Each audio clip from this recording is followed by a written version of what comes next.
This meeting is being recorded. All right, I've started the recording. I'll call the meeting to order. It is 7:04. I'd like to thank everybody for coming out this evening. I'm Deb Travis, the chair of Community Board 8's Parks and Recreation Committee. I have a few housekeeping items just for the discussion. As Community Board Committee, we loosely follow Robert's Rules of Order. We will be following the agenda that was previously distributed. If we open a topic to general discussion, we ask that if you would like to speak, that you raise your hand and I will call on you. Or you can try to fix it while I think this helps. Oh, we gotta put that to the front. There we go. Let's see. It shouldn't make a difference. Our goal is to have a good, robust discussion of our agenda items. However, if we have a lot of people who want to speak, you may only get to speak once, so just make sure to make it count. If you're online and you're not speaking, we ask that you keep yourself muted to prevent background noise from interrupting others. If you're on Zoom, to raise your hand, you select reactions at the bottom of the screen. If you're on the phone, it's *6 to mute and unmute, and *9 to raise your hand. And if you're in person, your hand and lifting it will suffice. It's exciting to be in person again. So now attendance. Let's see. Bob Bender here. Margadella here. Bob Manuzzi is absent tonight. David Gelman. Rashida is not here yet. Rob Chukowski, who signed in. And Ramdot won't be coming. All right. And are there any other board members? I see we got 3 people in the waiting room. Josh. Oh, there it is. So is Josh? Anybody else here? No. Anybody else? Any other board members online? I see Julie Reyes, our chair of Community Board 8. No, I'm gonna ask the air bomb. That would be great. Okay. I'm already sweating and I'm not even nervous yet. Anybody else? Anybody else that is on the Community Board 8? Okay. Are there any elected officials or representatives on the call this evening? Deb, Joe Magnieri here. Okay, we'll just jump ahead to agencies. We got Joe Magnieri from Parks. I see Stephanie Ehrlich there from Vancouver Park. Hey there. Okay. Anybody else from Parks? I think I saw some. Melissa Goldberg. There's Melissa. Hi. This is Alex Hahn from Parks. I'm here with Melissa and Lindsay from our concessions team. Hey, thank you, Alex, for joining us. Welcome, all 3 of you. Thank you. Leslie Schott. Anybody else from the Parks Department, or is there a representative from Riverdale Stables here this evening? There he is. Hi, Scott. You're muted, just in case you didn't know. That was probably me. Sorry, Scott. Hello there. Sorry, I had a technology problem with the laptop, but the iPad seems to be working better. So thank you for having us. Oh, no, absolutely. Thank you for joining us. Technology problems are what we do. So we totally understand. Can we ask the telephone people to identify themselves? We can ask. I know we can't force them, but we ask. We only have one person, I think, on the phone, right? 2. One of them's us. Who is that? We were down at the bottom. 884-3959. And Oh, okay. yeah. Who is this? Oh, that's why we're getting an echo. Yeah. There's a weird glitch happening today that I Okay. have to fix tomorrow. Okay. So, who is this? 718-548-6832? Are you on the board? You don't have to identify yourself. Sure. Okay. I don't see anybody else. Okay. Mute. I'm gonna. We already. Troubleshooting. This is So- the best we can get. So I'm gonna move on to approval of the minutes of January 28th, 2023. Which were just. Not January. Oh, I'm sorry, June. That far behind? So yeah, I'd like to approve the minutes of June 28th, 2023. Parks Committee meeting, which were distributed to committee members ahead. Does anyone on the committee have any changes? Okay. If there are no objections, I move to approve the minutes by unanimous consent. Anybody so moved? All right, so the minutes of the June 28th, 2023 Parks Committee meeting are unanimously approved. Chair's report. So I just have a couple of items really. The first is the Bailey Playground restroom. The roof of the Bailey Playground restroom is being replaced. The restroom is going to be closed for approximately 1 month once construction begins. We've advocated for improvements at Bailey Playground for a long time, so it's nice to see some capital dollars start to be spent there, even if it's just for repairs. The Seton Park Adult Fitness Station and Skate Park, that construction has started on that. The area, including the restroom, is going to be closed for approximately the next 12 to 24 months. So that's all I got for the chair's report. I think we'll just jump right into a discussion of the upcoming requests for proposals for Riverdale Stables with our guests tonight. Scott Tarter from Riverdale Stables, Melissa Goldberg, Lindsay Schott, and Alexander Hahn from New York City Parks Concessions Unit. Let's see, so our first guest tonight, Scott Tarter from Riverdale Stables, is the current concessionaire at the stables in Van Cortlandt Park. They've held the contract for the concession since August 21st, 2014, and they've been doing business there under the name Riverdale Stables. The concession agreement was for a 10-year term and will expire next year. The concession unit has asked us for any comments in advance of their issuing a new call for proposals for the renovation, operation, and maintenance of the riding stables at Van Cortlandt Park. So the new RFP they've asked for will be, or that the concession unit is considering, is for an 18-year term. Lindsay Schott, who's on the call, is the project manager, would be the point of contact for anybody who's interested in making a proposal for the stables. And the deadline for comments for us is Wednesday, October 18th. So that's what we're here for today. And so I thought that in advance of us, giving them kind of feedback, it would be really helpful to actually speak to the current operators of Riverdale Stables to learn more about what they do, what their experience has been, and just meet them. I felt like we really hadn't done that. So Scott, you're the president manager of Twin Lakes Farm North and South in Westchester and the Riverdale Stables in Van Cortlandt Park. And I would like to just give you the floor to tell us about the stables and Riverdale Stables in particular. So the floor is yours to just tell us about what you guys do.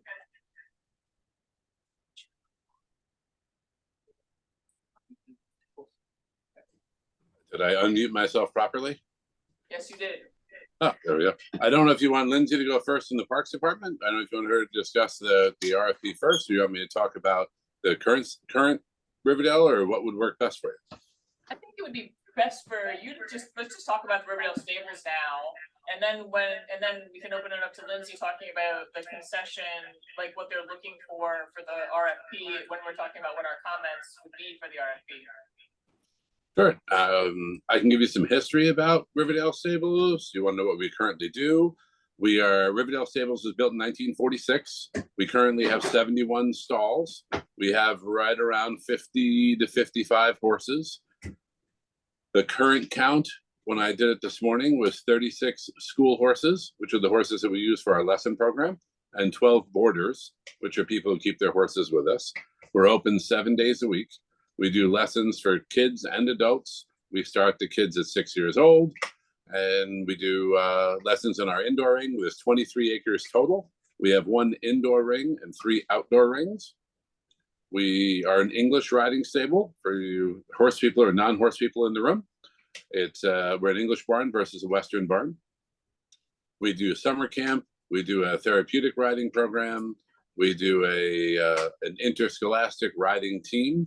For the most part, if you came to the barn to visit, you would find 50 or 60 horses there. 36 of them currently are school horses. So those are the horses that we use for the public riding. So when people come to take lessons, they ride on those horses. And we have 12 boarders. So right now, the current ratio between public riding horses and school horses is about 3 to 1. We do horse shows at the farm. We do schooling shows at the farm. We do Girl Scout troops. We do a lot of school trips. I probably do 25 school trips a year. And we have some kids that compete both locally and nationally. You look like you have a question. Yeah, can you not hear me? Did I get muted? When you're talking about the farm, are you referring to the Twin Lakes Farm North and South? Oh, no, my mistake. I'm just speaking specifically to Riverdale and only to Riverdale. You're talking about the stables. Yes.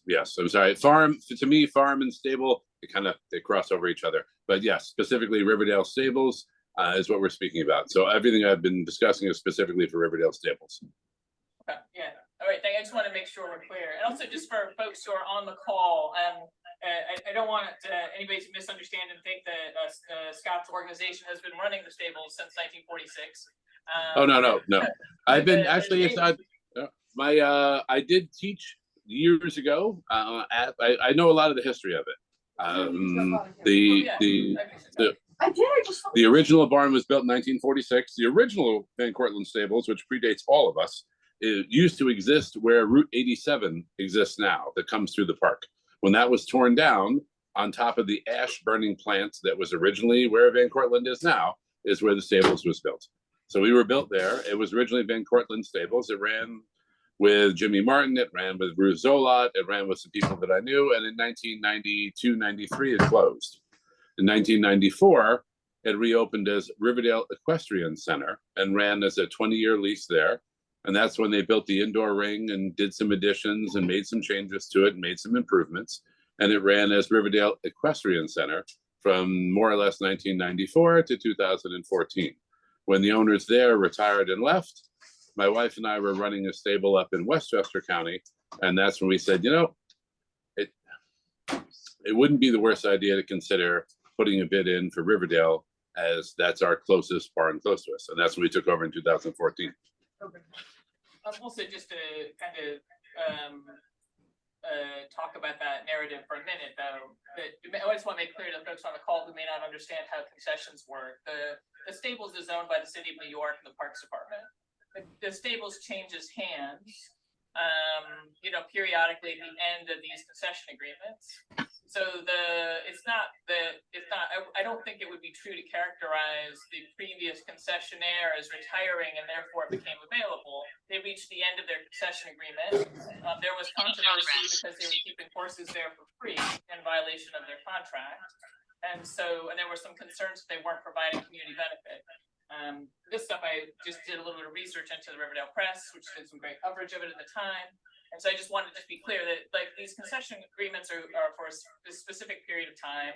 And then at the end of it, we review, say, okay, what worked about that concession agreement? What could we do better? And then try to, have the next agreement have, modifications so that there's good accountability and visibility. So that's where you guys come in now, is in 2014 as the new hope for the stables in Van Cortlandt Park. So I just want to interrupt and just talk a little bit about the processes, because it's really relevant to what we're doing with the comments at the end in terms of providing feedback to Alexander and Lindsay. Yes, it's all correct. As I said, we came in operations September, more or less September of 2014, and we did a renovation of the barns. We added a new police barn for our mounted unit, and we added some new programs that did not exist there before. So just to talk about the police horses really quick, I saw that in the agreement it's 2 horses. How many horses are there now? We built a brand new building that has 2 stalls, 1 office, and 1 storage space. So it's 4 spaces, but we house 2 of the horses for the Parks Department mounted unit for the park rangers. Yes, our lease with the city, we pay rent. There's a percentage of gross receipts that's built in, and part of it is that we take care of the 2 mounted ranger horses. So we house and care for those 2 horses on a daily basis. Okay, and so that includes all their food and all of the various walk around stuff that you need for horses? No, it's a good question. It includes the board of the horses. So the way we built that building, they have their own turnout paddock. So the doors are open so the horses can walk in and out and in and out. If you come down the Sawmill Parkway and look to your right as you approach Broadway, you'll see the red building on the corner and you'll see the horses outside. So we take care of them. We take care of their food. We take care of the bedding, which is what they sleep on. We take care of the hay that they eat, the water, the manure removal, because when you feed the front end, you got to clean up after the back end. We do not take care of things like the farrier, which is the blacksmith that takes care of the horse's feet. The city's on their own for that, which is the same for all of our boarders. We effectively treat those two horses the same as we would any other boarder. So we take care of all their daily needs, and certain things like veterinary care, farrier, and the riding is on the park rangers. Got it. And then, did you say that there's space for 4 horses right now, and there's only 2, or? No, there's only space. There's space for 2. We built a building that has 4 spaces. The brand new building that we built has an office space there, a storage space, and 2 stalls. So we keep 2 horses there for them. At the moment, they have their stalls with us in Van Cortlandt, in Manhattan, and out in Staten Island. But we house 2 for them. Got it. Okay. And then, are there auxiliary horses?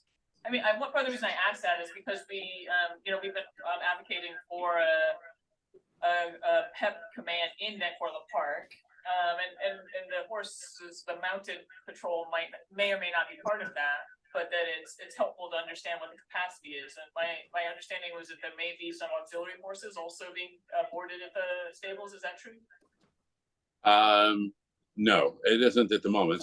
The auxiliary and I go back a long way. My wife and I actually met at Claremont Riding Stables in New York City in Manhattan, where the PEP auxiliary started when Richard Feldman helped to start that program 30 years ago.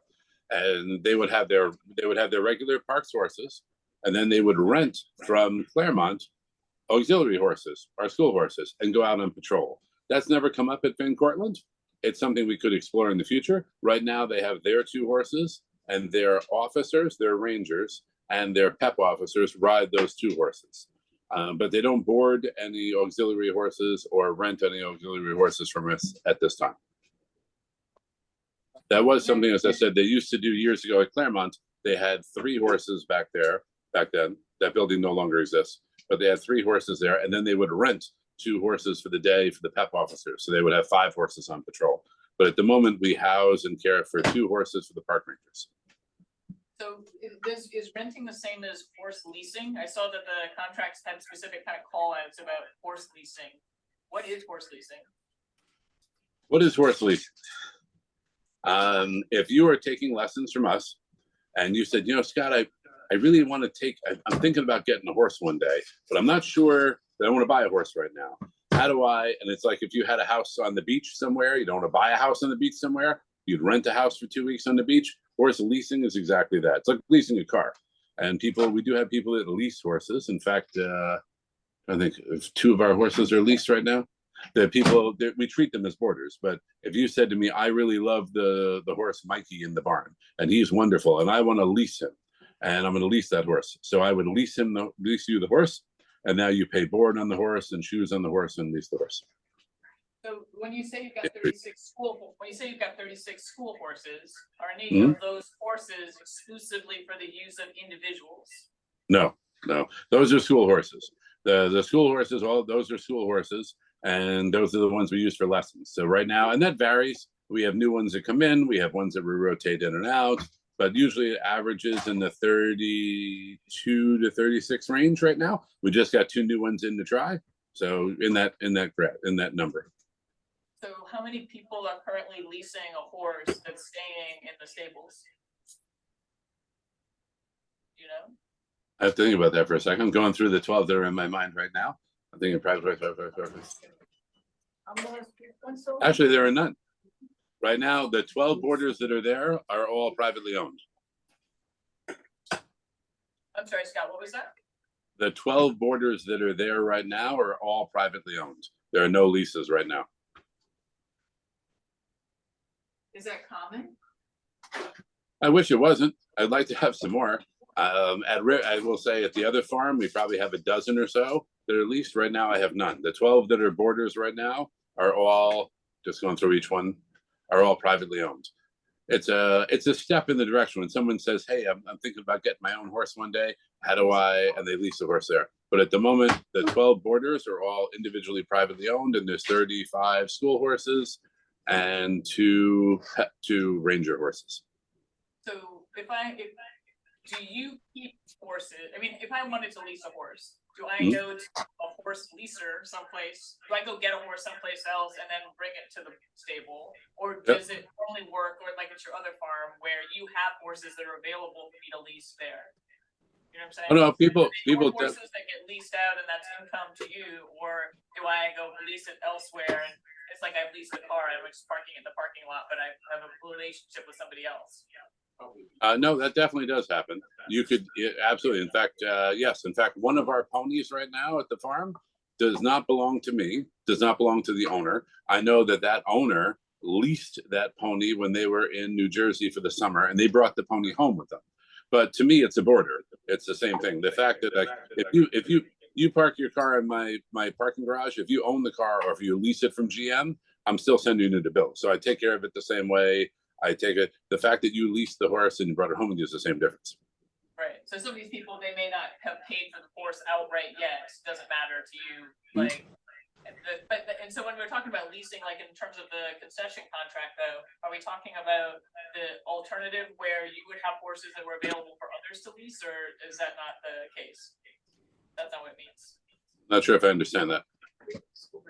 I feel like I think the concession agreement has leasing kind of criteria and rates. And so, like, if it's just if it's leased through somebody else and it's just a order to you, then those rules are not applying in that situation. What situation do they apply in this situation? Oh, when they lease one of ours, which is I would love to have more of. That at the moment we don't have. Yes, it's we have people that would lease a horse. It's the step between taking lessons and owning your own horse, and that's the kind of step in between. I don't have any at the moment. That could change tomorrow, but it's that's what that group is there. So of the 12 people who are 12 families or owners of horses, do you know roughly, do they live in New York City?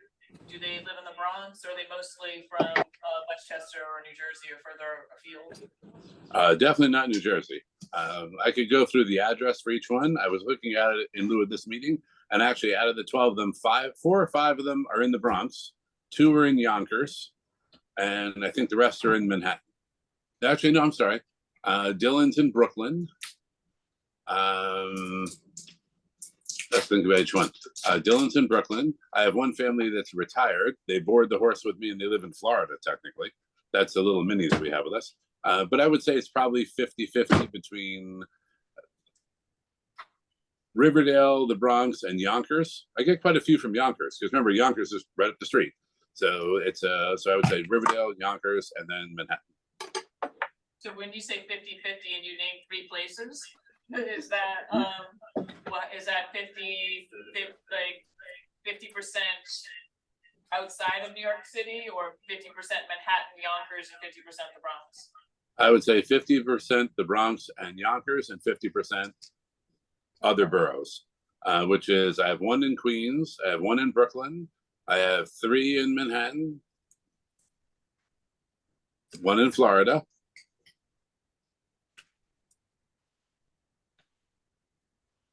And I'm trying to think, the Winder family lives in 10471. So, but I would say, like, between that and our riding academy, in fact, I do this with our manager, 85% of our riding academy comes from 4 zip codes right around us, because it's kind of the local space. If you live locally, you're not going to be, if you live in Queens, you live in Brooklyn, a lot of those people ride in Long Island.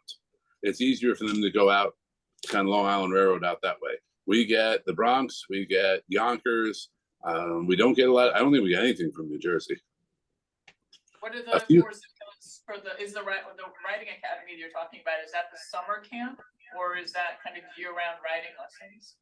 That's year-round riding. Our summer camp is extremely small at Riverdale. You would think it'd be bigger. At Twin Lakes, we have 65 kids every week in camp, and at Riverdale, we average 8. Just we just don't get as much. People go away for the summer. They go away to summer camps. We get a lot of lessons. We have right now between 350 and 400 riders, individual riders that come to ride with us. They ride, I would say half of them ride twice a week and the other half ride once a week. We're a little bit unique because we're open later than many farms are, and we're open 7 days a week. Most horse stables are closed on Mondays. We're open 7 days a week. So we start lessons during the day. Generally, it's 11 a.m. to 7 p.m. is one teaching shift, and the other shift is 1:30 to 9:30. One of the things I noticed when I was kind of just preparing was the Riverdale Stables camp is like $825 a week, which is expensive, you know, for most people.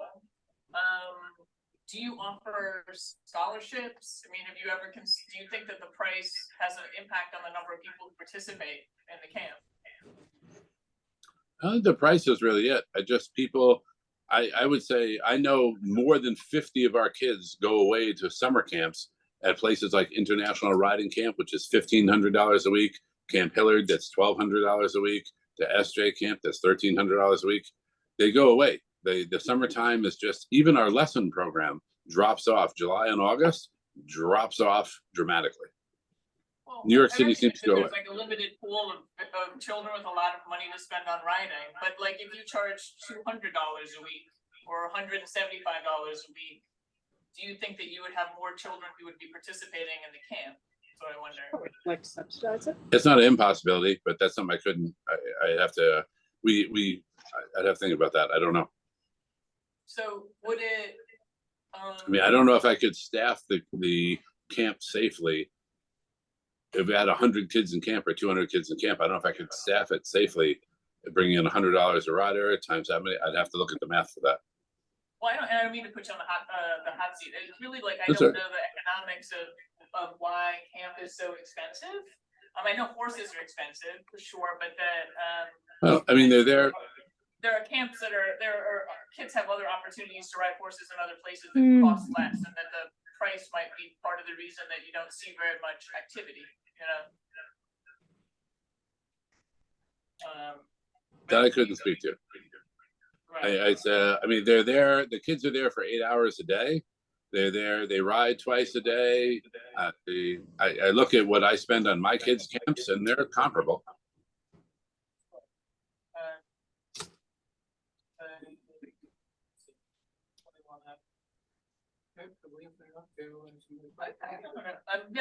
Sorry, I get excited. I'm going to open it up, Scott, to the questions from the rest of the committee. Sure, Bob? absolutely. I do have a question.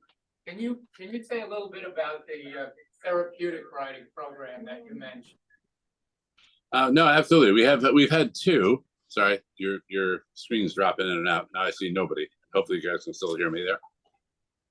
You guys still there? Hello. We can hear you. We can hear perfect. you. All right, sorry, the screen went blank and one face popped up. We've had two programs. Flying Mains was our original program. Regrettably, during COVID, they closed up and then never returned. It was for them, it was too hard to have one rider and 2 or 3 handlers with them being able to ride safely. So that closed up. It was working fine until COVID. COVID closed us down for almost 4 months. Then we reopened. Heather, who runs our current program right now, is a physician. She runs a hippotherapy program, which is a little bit different than therapeutic riding program. She's an MD, so she uses the horses as part of her therapy. For the most part, it's a lot of kids with cerebral palsy who they don't really walk terribly well. They'll sit on the horses on a bareback pad, holding the bar in front of them, and they can put their legs in behind the horse's shoulders. And as the horse walks, it's the first time they feel their legs moving in the same way. So her program, she runs at both barns. She runs a hippotherapy program versus therapeutic riding. And she would tell you, and I've always liked her for this, she's like, I'm not teaching the kids how to ride. I'm using the horses as a tool for therapy for kids and adults with disabilities.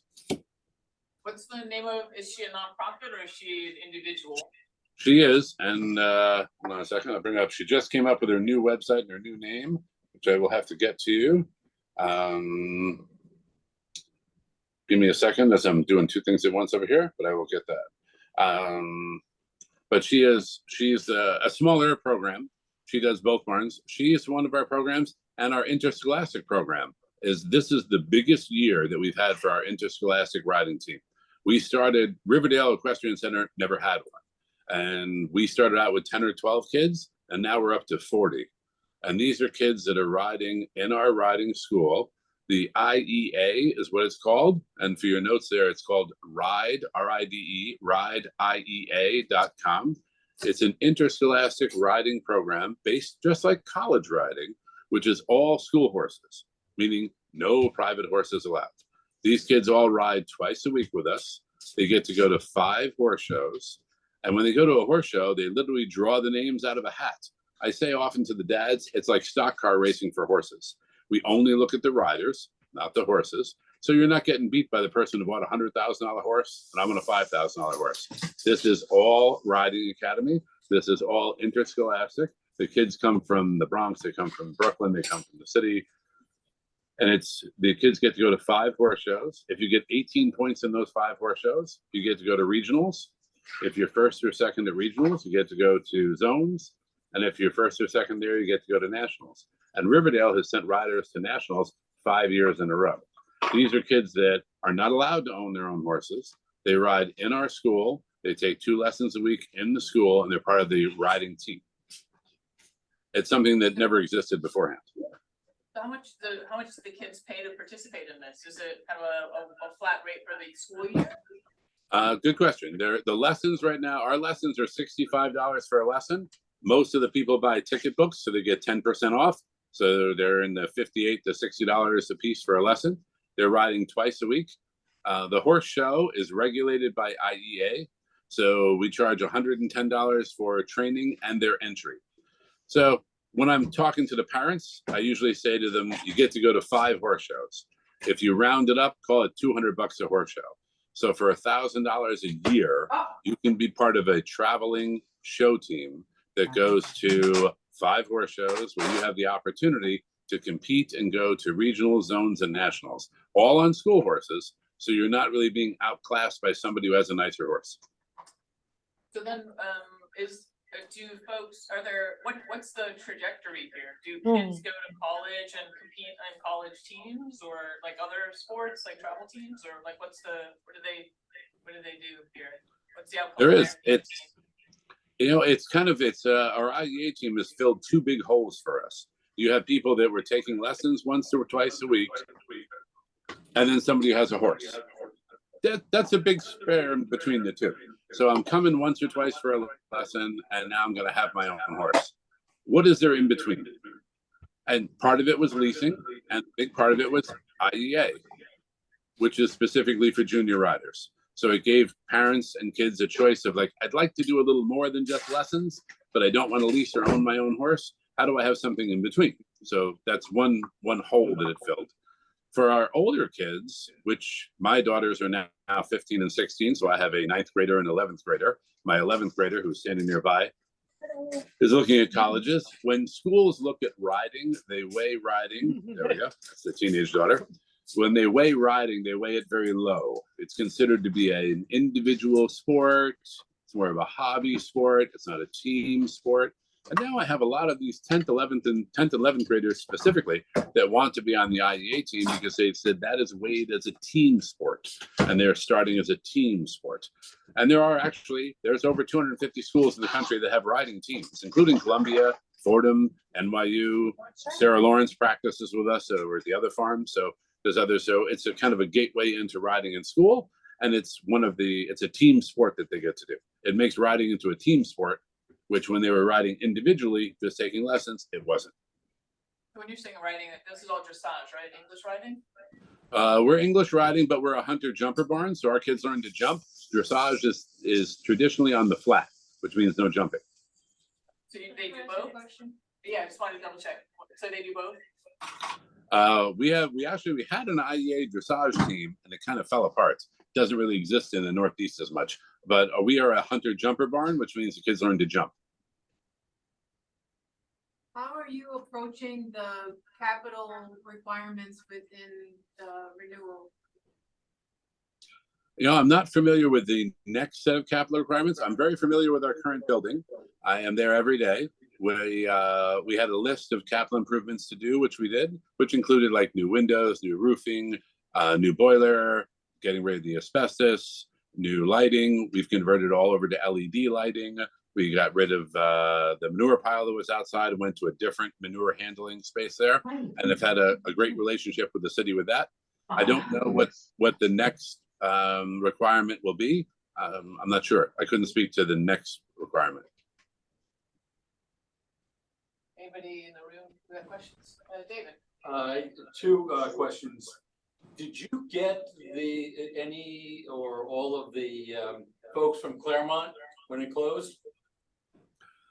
That's a solid question. My wife and I are standing here. We met at Claremont. I drove up to the front door with a horse van and dropped the ramp down and picked my wife up to take her to a horse show. And there was this pretty redheaded girl that talked to me for an hour. And next thing you know, one thing led to another. And now 23 years later and 3 kids later, so we are intimately involved, and I still miss the place. Yes, we absolutely did. In fact, 3 of my employees there, including Judith behind the desk, Caitlin behind the desk, and Karen in the ring. Yes, we feel like we put the band back together. 3 of the former employees from Claremont work for us here. Paul Novigrad, who has since passed away, introduced Liz and I. Nancy and I still talk. I've seen her kids there. But regrettably, Manhattan no longer has a public riding stable. You have 3 carriage barns that are left. In the Bronx, we have 2 barns, us and the now City Island stables. In Queens, you have 2 barns. In Brooklyn, you have 2. In Staten Island, you have 3. So yes, without Claremont anymore, yes, we definitely did pick up. I would say, yes, we have students, we have boarders. So we are the urban, we are the answer to urban horses in the city. When you look at the barns that are in the city, the horse stables that remain, Chelsea Piers opened and closed, that no longer exists. If you look at the barns that are in the city, we are the largest operation, we're the most updated operation, we're the most robust operation, where we offer boarding, we offer lessons, we offer kids, we offer adults, we do Girl Scouts, we do school trips, we do all those types of things. And when you say City Island, you're actually referring to Pelham Bay Bit Stables, right? Marcy and I have known each other for 30 years. So yes, I remember when it was Pelham Bit. I remember when Split Rock existed, which was further up the street that no longer does.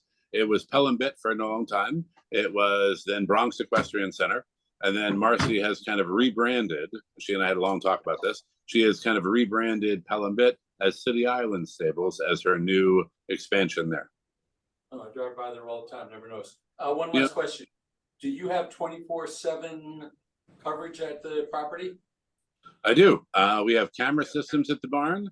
We have staff that live on the property. We have right now 6 people that live on the property. We kind of have to, because our shifts right now, our grooms, the horse grooms that are there, work 6 a.m. to 2 p.m., 2 p.m. to 10 p.m., and they do a night check at 10 o'clock when we close up. And we do have deliveries that come in and out and horses coming out, but we have staff that are resident on the property, which is part of our license with the city. And nowadays we have cameras all over the property as well.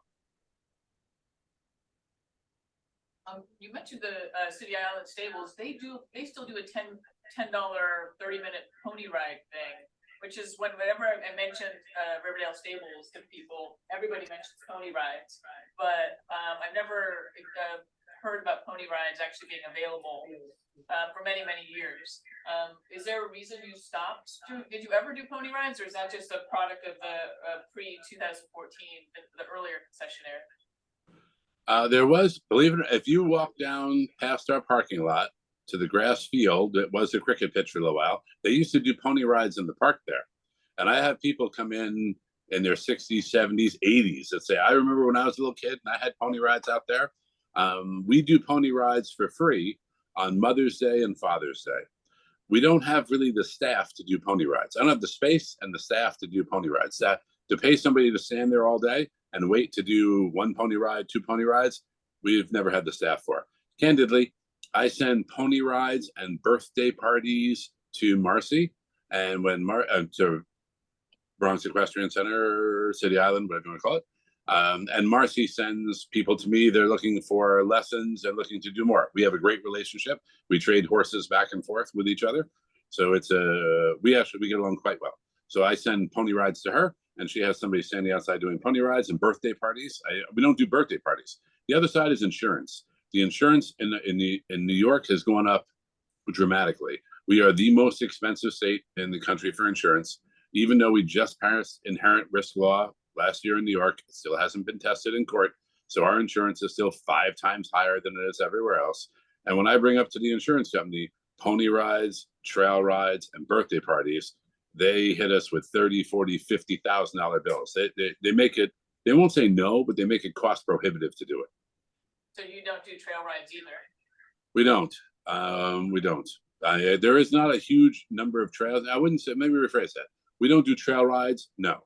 Our boarders do use the trails in Van Cortlandt Park on more of a regular, but that whole like come in and go out for a trail ride, our insurance companies have made it cost prohibitive to do.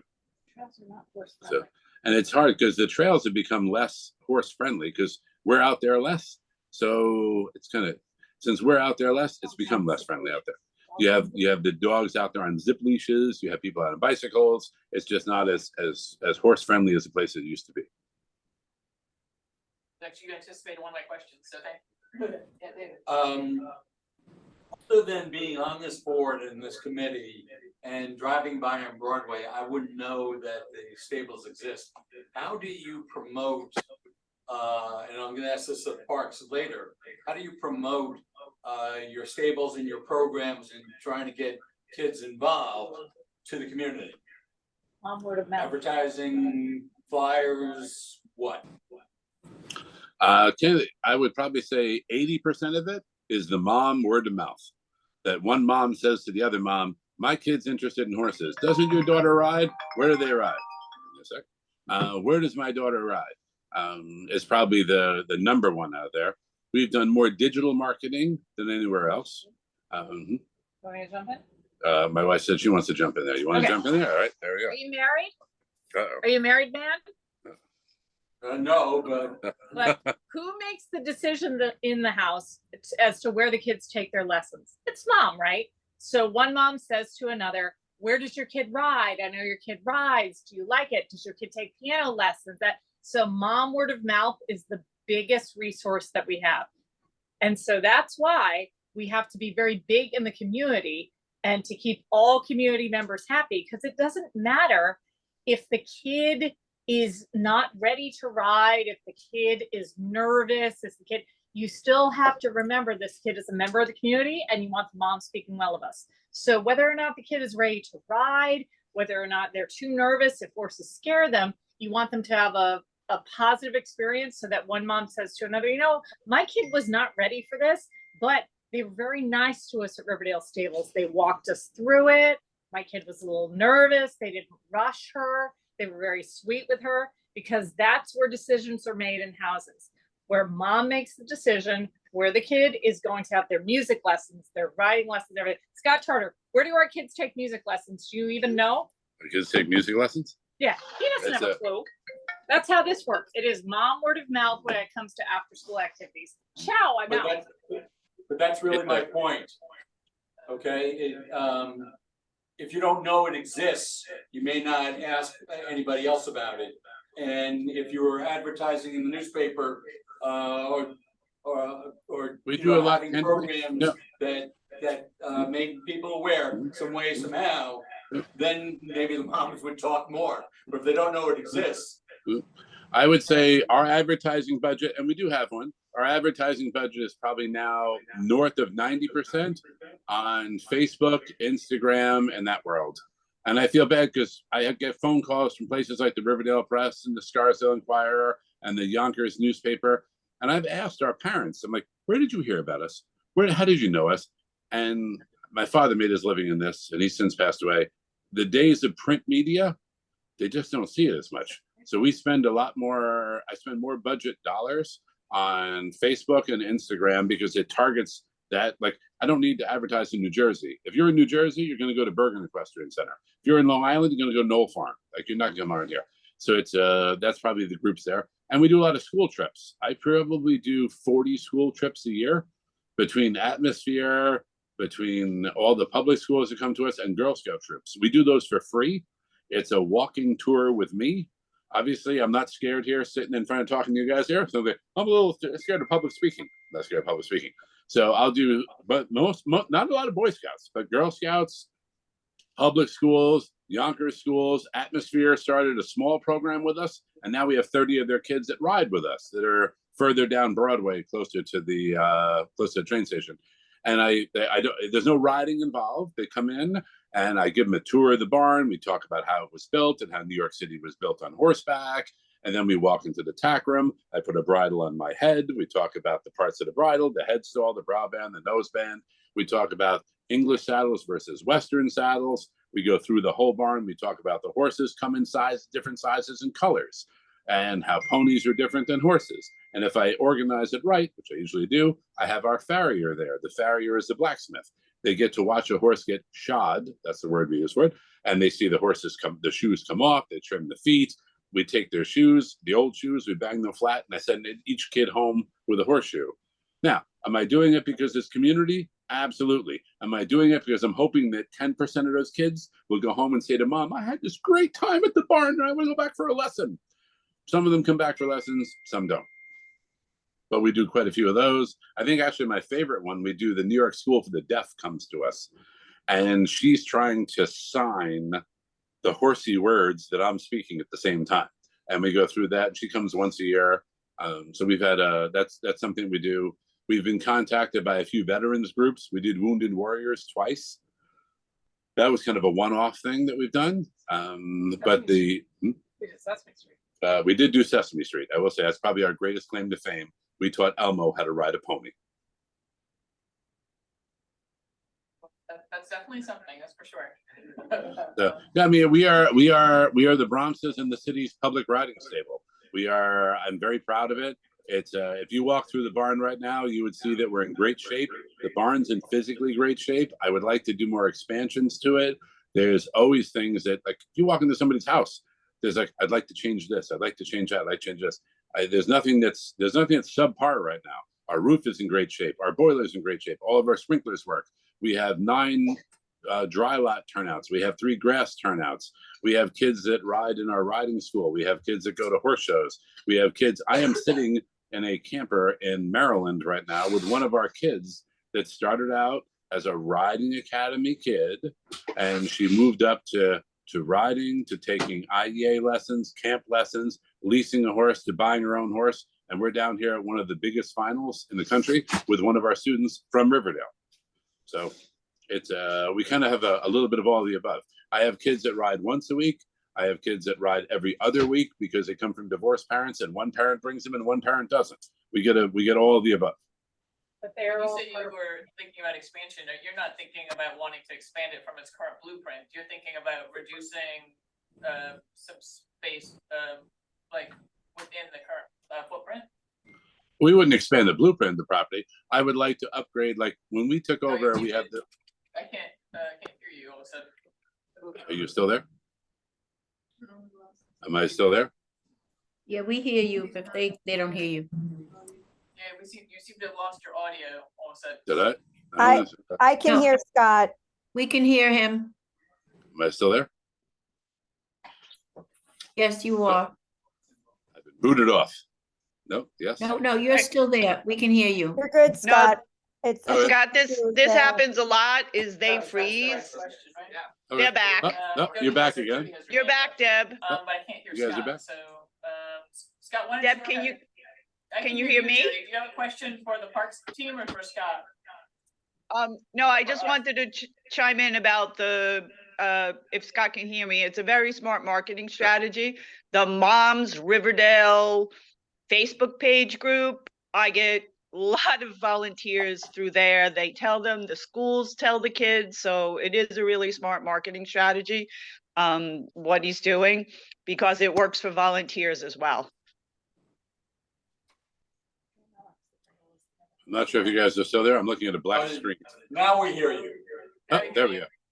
So, we wouldn't expand the footprint of the property. No, there's things that, like, when we took over, we have an indoor ring. We have the stone building itself where the horse stables are. which was built extremely well. And then we have the shed barns, which are the wood structures that are around.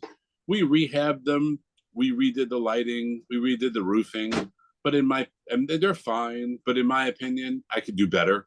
So part of our renewal, which I have not gone over with the city yet, but in my idea, if you're just asking like off the top of Scott's head, yes, I'd like to replace the shed barns that we have now because I think I could do better. I would like to expand certain things that we wouldn't change the footprint of the building or footprint of the property, but there's always things I'd like to expand. You ask somebody about their kitchen. You want to upgrade to stainless steel appliances? Absolutely. The white one works fine, but I'd like to upgrade. So there's things I'd like to change. There's nothing broken at the barn. Like we have LED lighting. The roof is perfect. Our boiler is perfect. Our bathroom is great. We have air conditioning in the tack room. Our sprinkler systems are nice. We spent $30,000 in the last 3 years on footing. Footing is the arena riding surface that we put in there. I spent $2,000 this morning buying 3 brand new washing machines for our basement because they explained to me that 2 out of my 3 washing machines have now crapped out. And it's just not worth fixing. So I spent $1,800 on 3 brand new laundry machines. You'd be amazed how much laundry horses create. But we have 3 dryers and 3 washers. Those are just maintenance to me. Like I know I need to upgrade those things. But I haven't seen what the new project will be. I'm extremely enthusiastic about it. Liz and I are enthusiastic about it. But we wouldn't change, from your question, we wouldn't change the footprint of the property. I'd love to improve there's always improvements one could make, but wouldn't change the footprint. I just want to make sure. I guess this is a good pivot. Nobody else has questions? Just one question.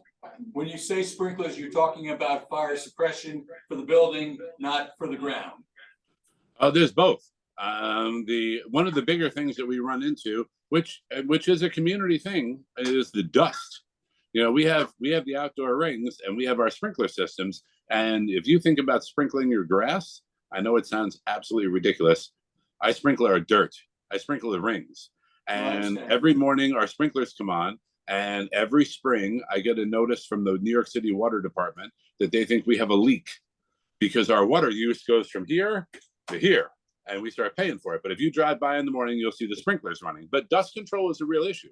I have a friend of mine that runs a farm in Scarsdale. And she said, listen, the dust comes up and it ends up, if you're coming down Broadway and the dust from the ring comes across, it's unhealthy, it's unsightly. So having our sprinkler system running and it takes 4 rings to run. It starts at 4 o'clock in the morning and it runs through each one. So we rebuilt that system. We rebuilt our fencing systems. We have electric on our paddocks. It keeps the horses from getting loose. We put in our camera systems in there. The footing, which I know it's a new word for you guys. Footing is the riding surface that the horses go on. You could spend 20 grand on that and you can spend $250,000 on that. If you were to put it like ice skating, it's like Zamboning the ice, if you will. And I looked at it, like our big jump ring that we have that faces Broadway, for me to redo that with GGT, the high-end footing, is $400,000. It's not my budget right now.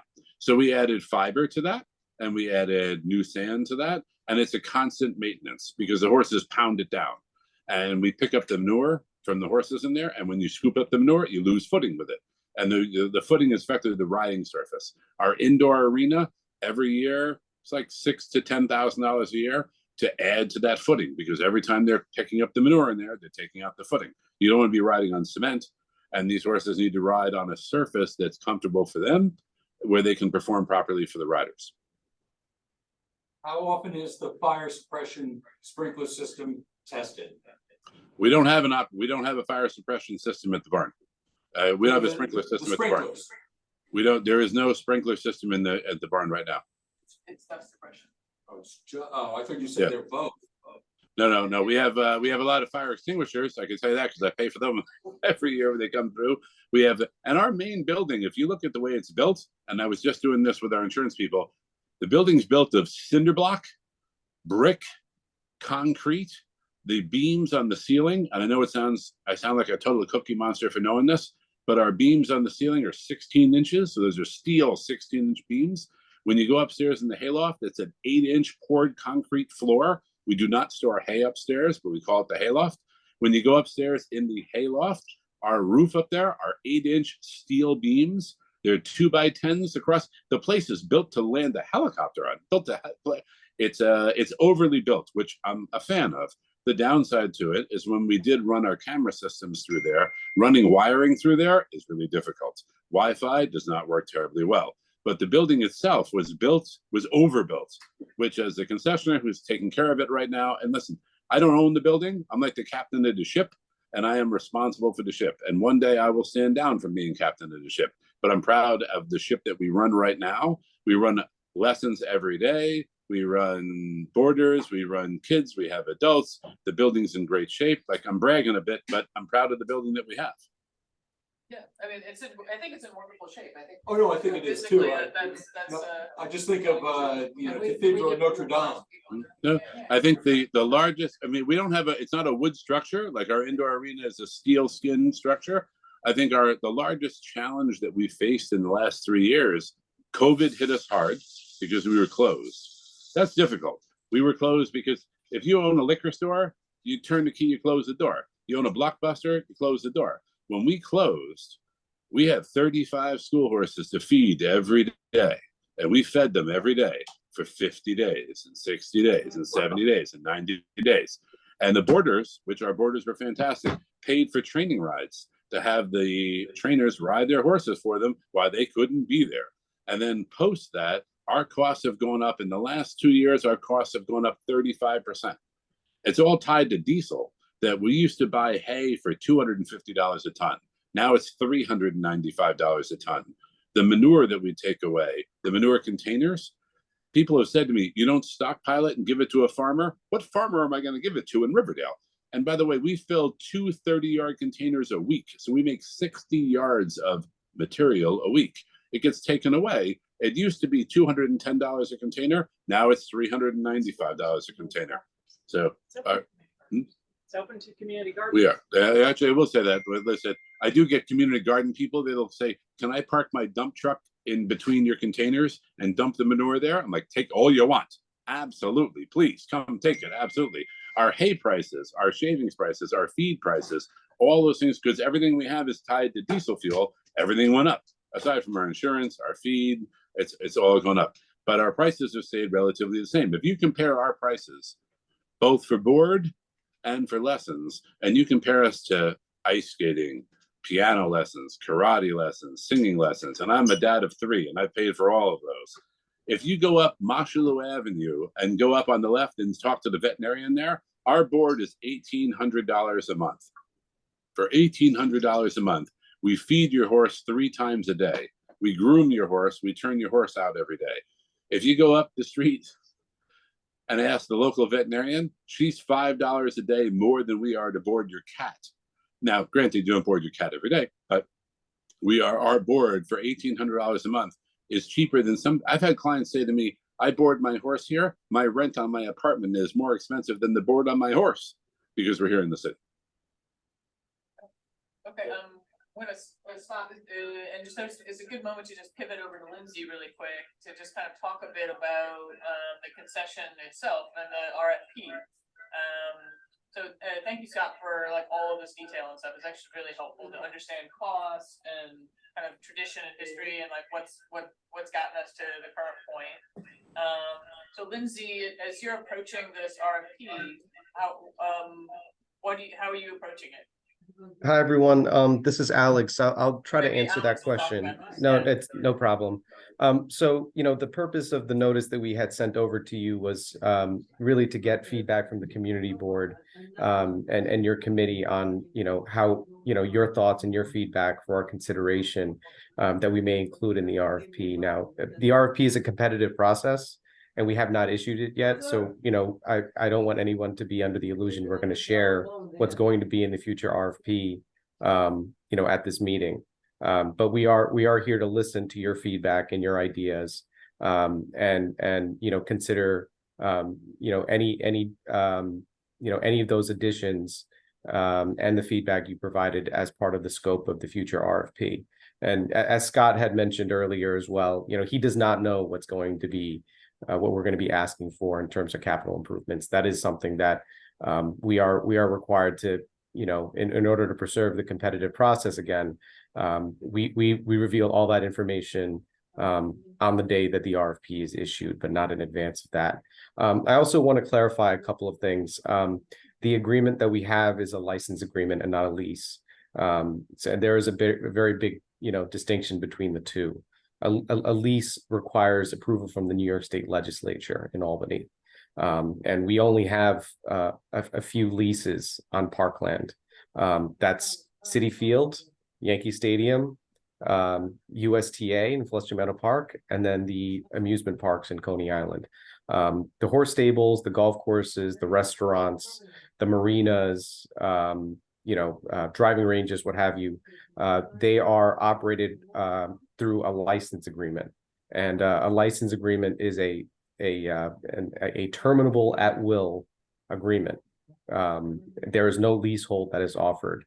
And so it is it's extremely difficult to secure financing for the business community in general, because these are terminable at will license agreements. So traditional lenders are not always, eager to give money when the city can kick an operator out at any moment for any reason. So it is a license and not a lease. And also, there was a bit of discussion about a renewal.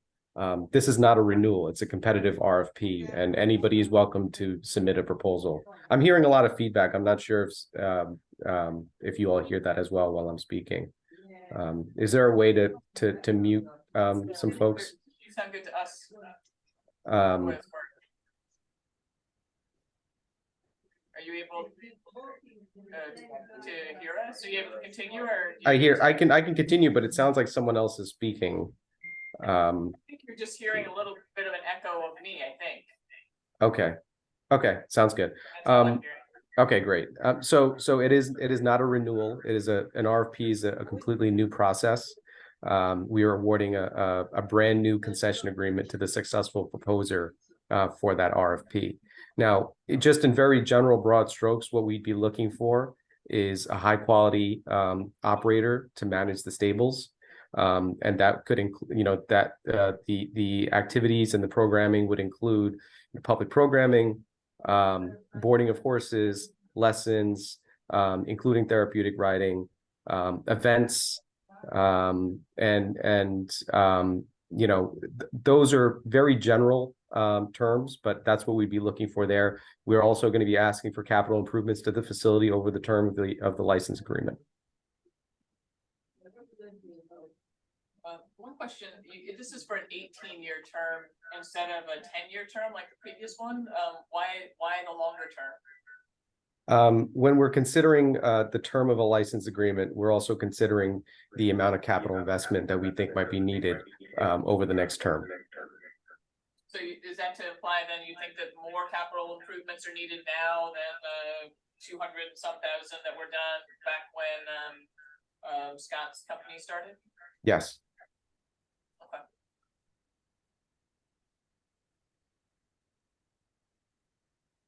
Did you have a question? I do have a question. Yeah. If I understood you correctly, you're saying that the therapeutic riding program is actually a requirement of the license. Is that correct? I'm not saying that at all, because I'm not going to, I'm not in a position to tell you what's going to be the new RFP.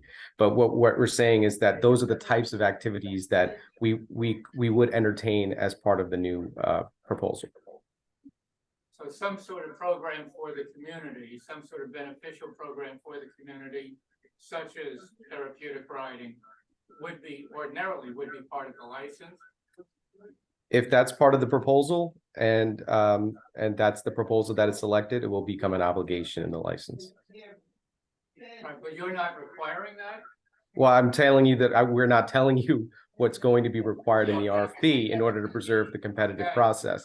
But if that's what you'd like to see, and so again, we're asking what you want to see in the RFP. Is that something you'd like to see in the RFP? If that's the case, we can consider putting that in the upcoming RFP. To that end, I like what I heard from Scott in terms of outreach to the schools and all that.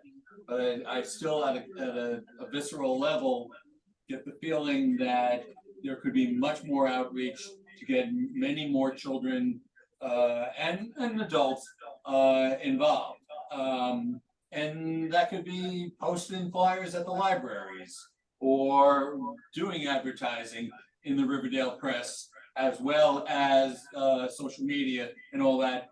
And I think, Alexander, you're probably better equipped to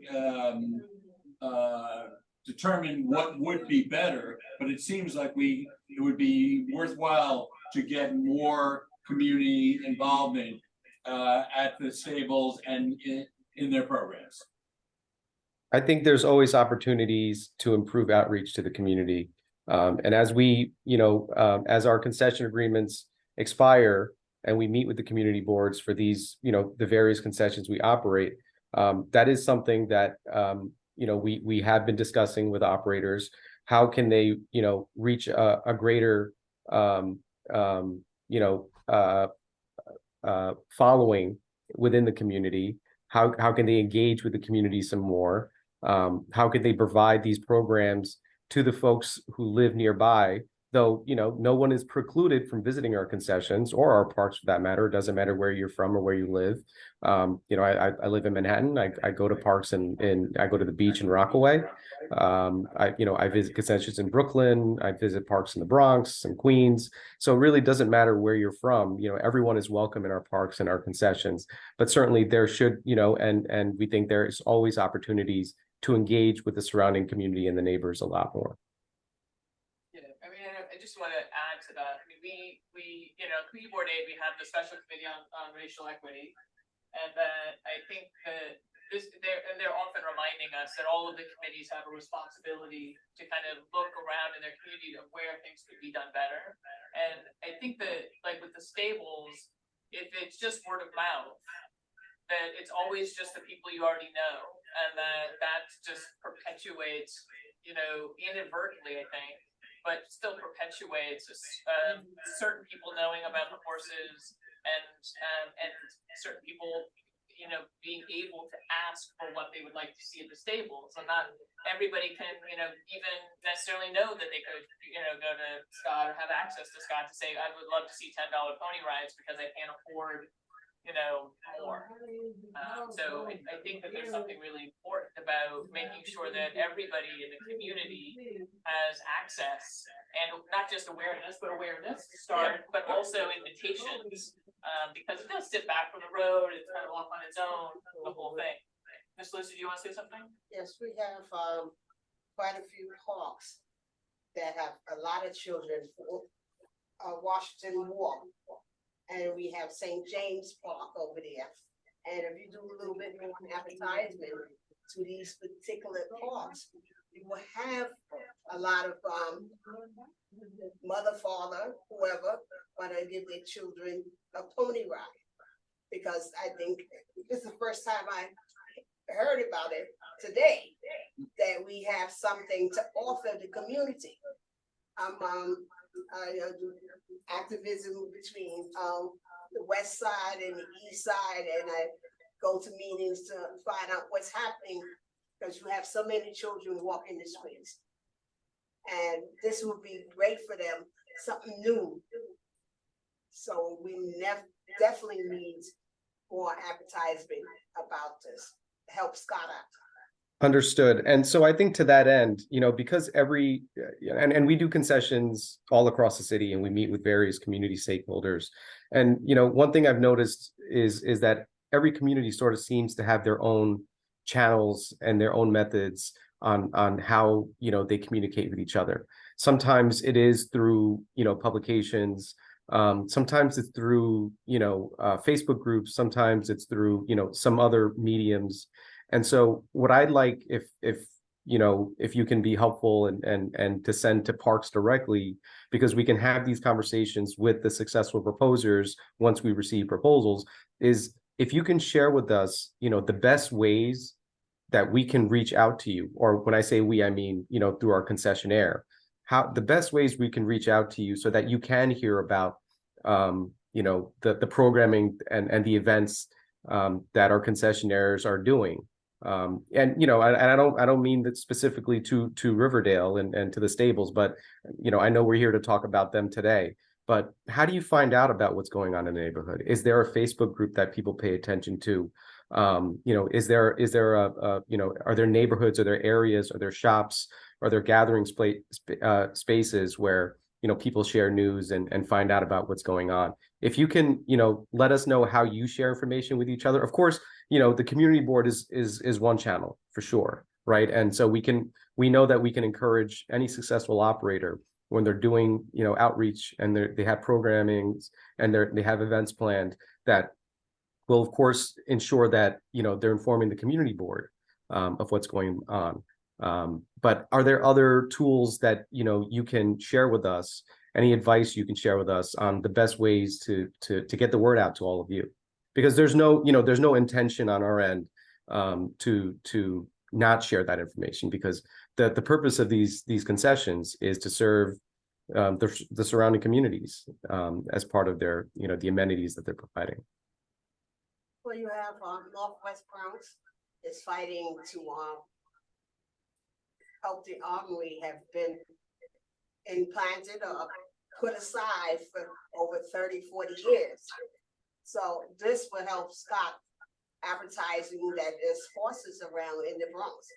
Things Okay. like that will be able to help a lot of the groups to let them know we have things. We have overcrowded schools right in my district.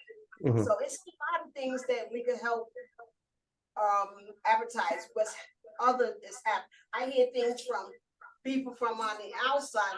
I say, I go to all these meetings Mhm. and I don't see anybody letting us know right in the community to let them know that this is happening in our area. So it's Right. a lot of things that we can do together. I totally agree. And Deb, maybe if you can follow up with Lindsay and Melissa, I after this meeting, and just share with us, some of these publications or these channels where we can share this news, and perhaps these partners can help amplify the message of the programs that are taking place. It could be, like I said, a Facebook account. Sometimes there's like a Twitter account or whatever, X or whatever it is now. Neighborhood House or Washington Swap Coalition. Or Right. There's a lot of Yeah, groups. yeah. Yes, like I said, community stakeholders, maybe community partners that are already doing this type of outreach in the community, and this could be a good synergy to help sort of amplify what's going on in the park and at the concession. Great. I know Karen has been waiting, so I'm gonna give her, Karen, do you have a question? Yes. And yes, Alex, I'll follow up on that. So how much money is the city going to make on this concession that's different from the last concession? Well, the RFP is a competitive process, and so the fee offers are not set by the Parks Department. The fee offer is one of the criteria that proposers will include in their proposal to us. And so, I can't say what the market will bear, but it is one of the criteria where we evaluate proposals. And how much of that money comes back to the park? None, unfortunately. The city's charter requires that all concession fees are paid to the city's general fund. And then through annual budgeting, Parks receives a portion of the city's budget. But all the concession revenues that we collect go straight to the city's general fund as required by the city's charter. What part of the charter is that in? We can get back to you on that specific part of the charter, but I think I work for the Parks Department. If we have an ability to keep the money, we would, but we are required to send that down to the city's Office of Management Budget, which manages the city's general fund. Give you last word. But I heard that some places get the money. Some parks do get the money. Where did if you mean concession money? Yes, Where did you hear that? like Central Park and Prospect Park. In It seems that the richer neighborhoods are getting the money and not us. So I'm happy to look into those instances and get back to you, but in that would be nice. generally speaking, the revenue that we collect is sent to the city's general fund. And, What you is know, general perhaps park? there are, you know, other agreements that we have with partners who maintain these parks on the city's behalf. And so, for example, if the Central Park Conservancy, you know, receives concession revenues, the Central Park Conservancy actually manages and maintains the day-to-day operations of the park. And so they handle all the maintenance, all the gardening, you know, all, you know, the repairs that need to be made to the park. No, I'm not Um, comparing what they do. I'm saying that it seems that there's a discrepancy or inequity and a discrepancy because mhm. the people who are in poorer areas are not getting the same money that people are like at Central Park or Prospect Park. And we don't have a conservancy, but we have an alliance and they do a lot of work in the park. And it seems like just like from an equal point of view, we need to like discuss that. I'm happy to have that I conversation. would hazard a guess that if the Macquarie Park Alliance got all of the money from all of the concessions in Macquarie Park, that they would have a lot of money. That they would have money to be able to do the maintenance, you know, the Central Park, they would have Central Park dollars. Because we have a lot of concessions. And they could do some advertisement and assist them to get more people to use these other places. Okay, thank you. Understood. Well, look, And I do want to say that Scott does a great job. thank you. Right, so- If the Alliance wants to have a conversation with Parks, we're happy to meet. Well, I think if the public needs to have Question a I wanted to ask, conversation. Just to Karen's point about, I believe, Alex, your answer about, what is the rate that is charged is, set by the, you know, it's by the proposal, like they give a proposal that says it's going to be X amount. Correct. That system works well if it's a competitive bid, so that they know that they're bidding against other people, so they're more likely to, you know, have a better amount that they're gonna put forward. How many different stables are on your list that you send out to let them know this RFP is available, that the stable is available? Like, how many, like, bids do you normally receive for a stable? We have not done a, you know, it's very rare that an RFP for stables comes up. We have very few stables, so I think it's a tough comparison. And some concessions are more desired and more desirable for the business community than others. So it's not a one size fits all kind of thing. You know, a restaurant in Central Park, you know, may receive more proposals because it's more of a year-round destination, and you have a lot, you know, millions of tourists that go in than perhaps you know, a cafe in a regional or lesser known park. And so it is all about location when it comes to, you know, when we have that conversation about real estate. So, you know, we do our best to amplify the message and get the word out. You know, our goal in an RFP is to get as many proposals as possible. And when you know, going back to the fee offer component, that is not the sole deciding factor. It is not a bid. It's not a request for bids. It's a request for proposals. And so the fee offer is one component, but we also rate proposals on other criteria, like the operating experience, the planned operations, the capital improvements that they want to do, any plans for sustainability measures that they want to add as part of the construction, but also the day-to-day operations of the concession. So those are all criteria that we consider when we're evaluating proposals. And we'll spell out all those criteria in the RFP, and we'll share that RFP with you. Open to sanctuaries or uses that might not be like a riding stable or a boarding stable, but you know, one of the things that's changed really in the last 10 years is that carriage horses are being decommissioned, and so like that, I mean, it's off the top of my head, there's a need for animal sanctuaries in general. Are you open to those types of uses as long as there's public engagement and outreach and things like that? Well, we're open to all parks appropriate uses. I have to say I'm not an attorney, but I do not know. I'm not familiar with the concept of a sanctuary or whether it is a parks appropriate use. Now, the purpose of a concession is to provide an amenity to the public, and that's what the stables, you know, are here to do. So I'm not, you know, intimately familiar with what a horse sanctuary is or you know, how it serves the public, which is really our primary client here. Any other questions in the room? Well, And now, if there's not, I'm just gonna go Jody and Brett. then we'll, we'll comment, we'll play what our comments are. So they just Josh? get money from. So I have a question and then a comment for you. So I'll do my comment first. Alex and Lindsay, I'm with the Friends of Spite and Duyvil, and we've been engaging volunteers. I also did community outreach and education professionally for 20 years, including in District 8. So I'd be happy to chat with you about some of the outlets, because there's ways to advertise that reach a lot of people but don't get you any return on that investment. And then there are some other ways that you get a lot of response from. So if the Parks Department is looking on how to do more localized outreach for their concessions, I'm certainly willing to share some of my experiences with you. Understood. Thank you. And then my question is, we heard a lot about how Scott runs the stables and all the things that he does. As far as you're concerned, has he met all the criteria that are in his current concession agreement? So far, there have not been any major issues with the current operation. So Scott is not, precluded or, not able to respond to the RFP. He's more than welcome to submit a proposal just like anyone else. Okay, great. Thank you. Because we didn't ask that question, was like, did he do what he was supposed to legally? We saw what he does that we think is great, but I just wanted to make sure I asked that question. So thank you. That's a good question. Thank you. Thank you, Jody. Anybody else on the call? Right, so you were asking me.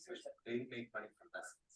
They make money from lessons than boarding. They make $1,800 a month boarding those 12 courses. That's the only source. Plus lessons, which are $65 for a half hour or 100 something. Like there's a whole fee structure to riding the horses. That's how they get that for the stable. Right. So as far as comments, back to the I feel like equity is one thing that we would like to just make sure that there's more outreach, that there's more kind of conscious engagement of the whole community. For example, I've lived here for 24 years and I've never heard about the pony days. Right, Ever. And I've been to the stables half a dozen times for various reasons.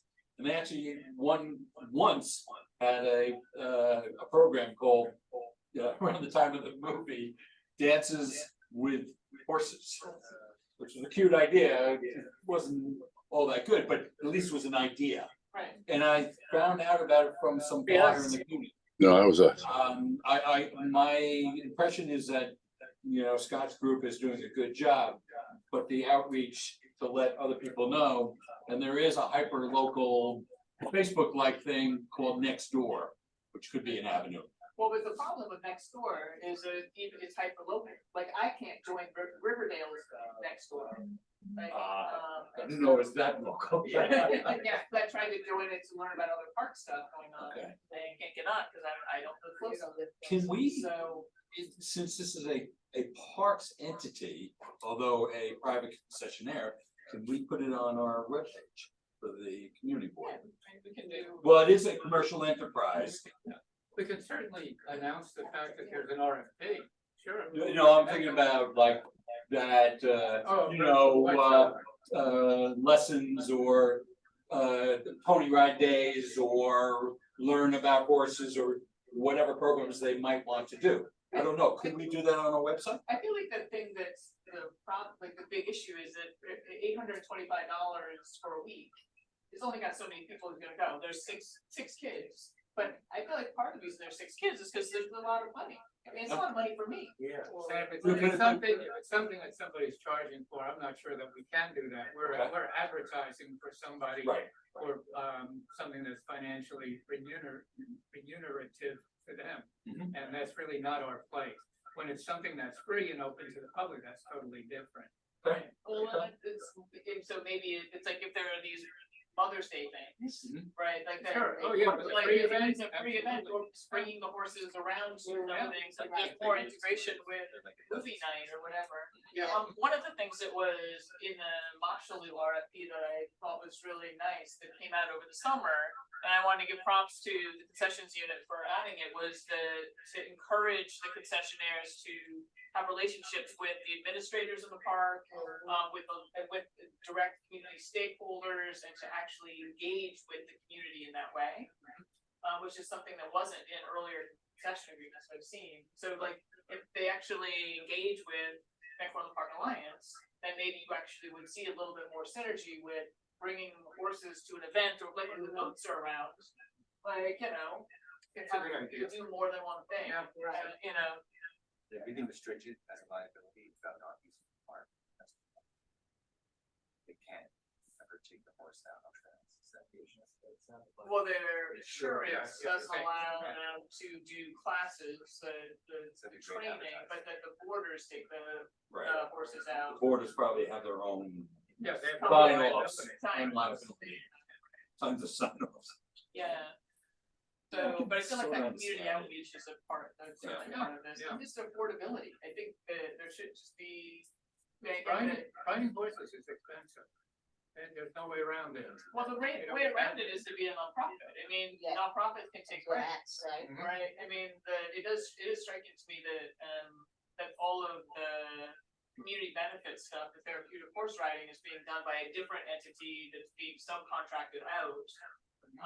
And I'm not quite sure how that relationship works. I feel like the contract should be clear about that, because if it is gonna be a for-profit company, where we know there's gonna have to be a subleasing in order to do the therapeutic riding or whatever, we need to be clear about how they're making, like, how the money's flowing, like, you know, that kind of thing, I think. I don't have a problem with expensive programs as long as there's lots of inexpensive programs as well. Yeah, Lots, exactly. I don't mind. try to draw people in from every walk of life, every neighborhood, stuff like that. Yeah, So, no, I mean, look, all of this is good, but, you know, again, it takes a lot of people just to maintain the stables, just to keep it going.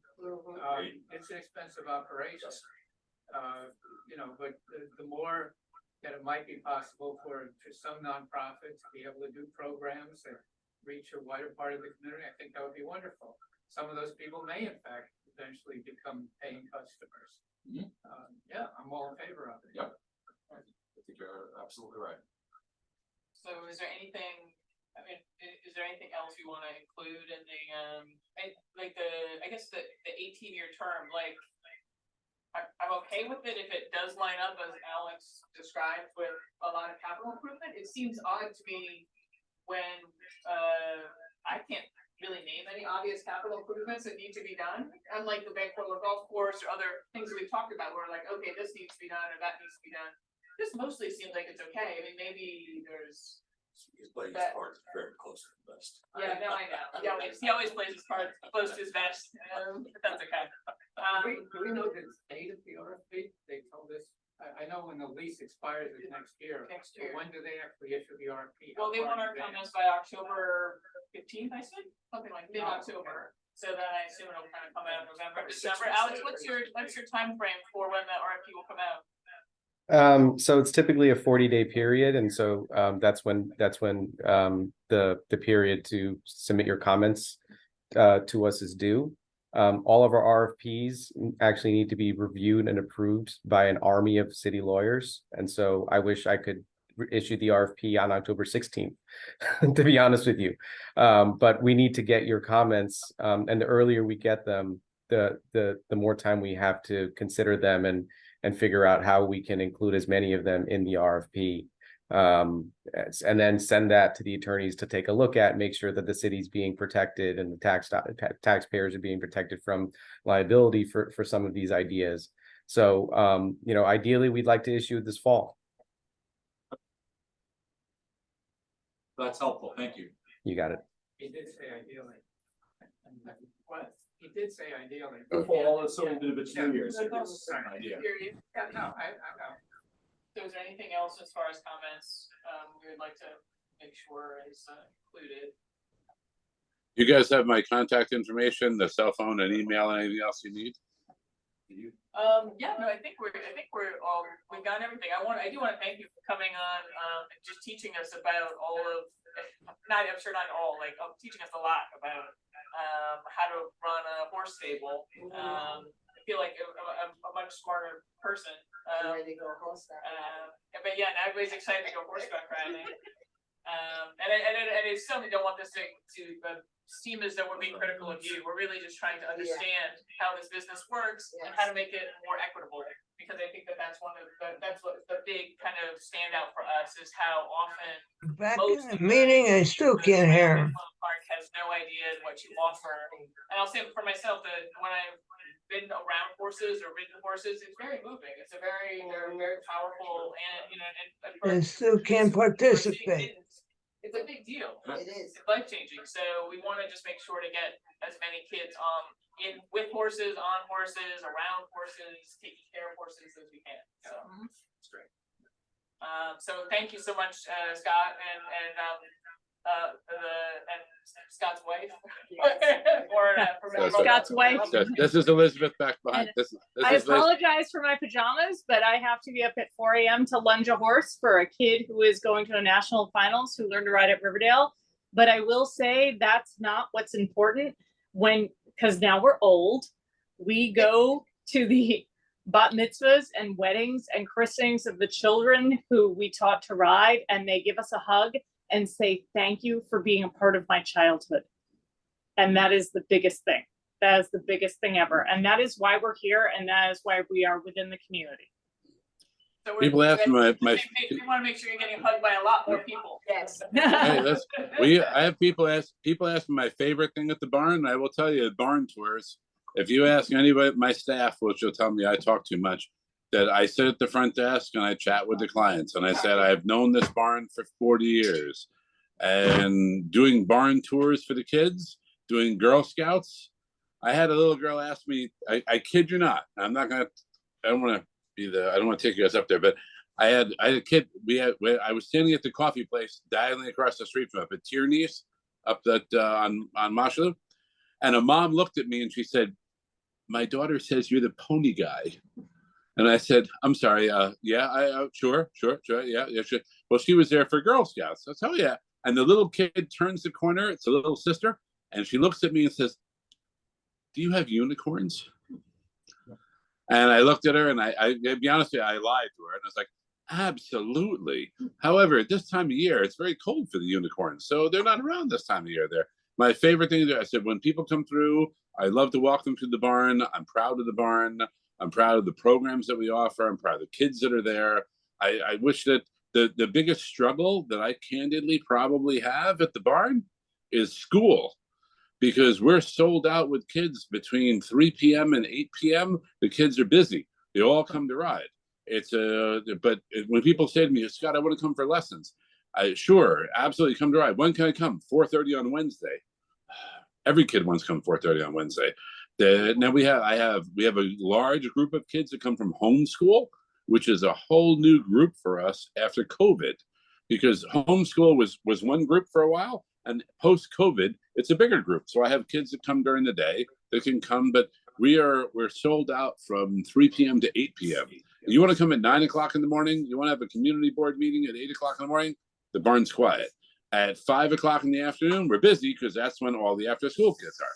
And if you came in and said to me, I'm interested in lessons, I say to the adults, if you can avoid us from 4 p.m. until 7 p.m., you'd be all the better.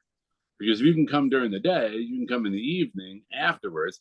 Our 8 o'clock adult class is sold out every day, Monday through Friday, because those are people that come after hours.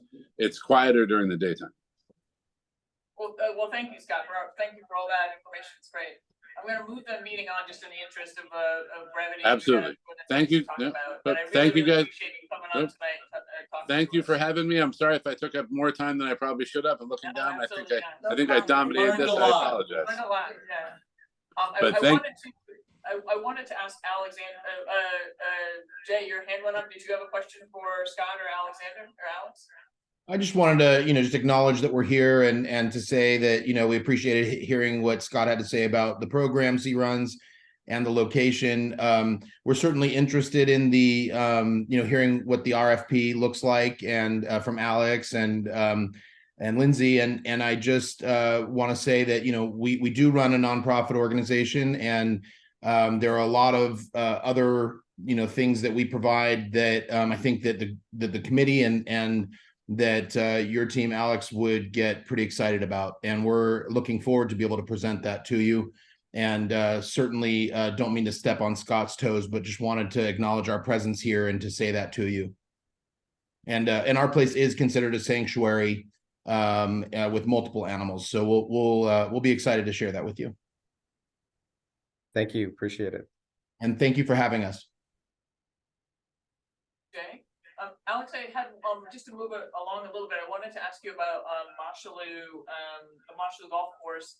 We got the RFP, and it had a lot of the stuff what we'd asked for, and I thought it was really it was nice and clear. But one thing I wanted to ask you about was that we've gotten questions about the golf course design, because I think there was some the city council what's the word looking for, resolution that authorized the alienation said that it was going to be turned into an 18-hole golf course, and it's currently a 9-hole golf course. And so I guess my question is this: am I reading it correctly that the RFP is kind of asking the concession to come to Parks with a proposal for the existing, to make it the existing facility? Maybe it's 18 holes, maybe it's 9 holes, maybe there's a rearrangement and a new design, but you want the concession to kind of come to you with what it should look like now that the new driving range is there? So, Is that right? so the current RFP that's out is for the operation of the existing facility. The driving range is certainly there, but it is not yet ready to open, is my understanding, though. I'll defer to our sister agencies at DDC and DEP who are not here today, but certainly we would consult with them, going forward. But the current RFP is for the current facility, which is a 9-hole golf course. And we're in the process of evaluating and reviewing proposals at this point.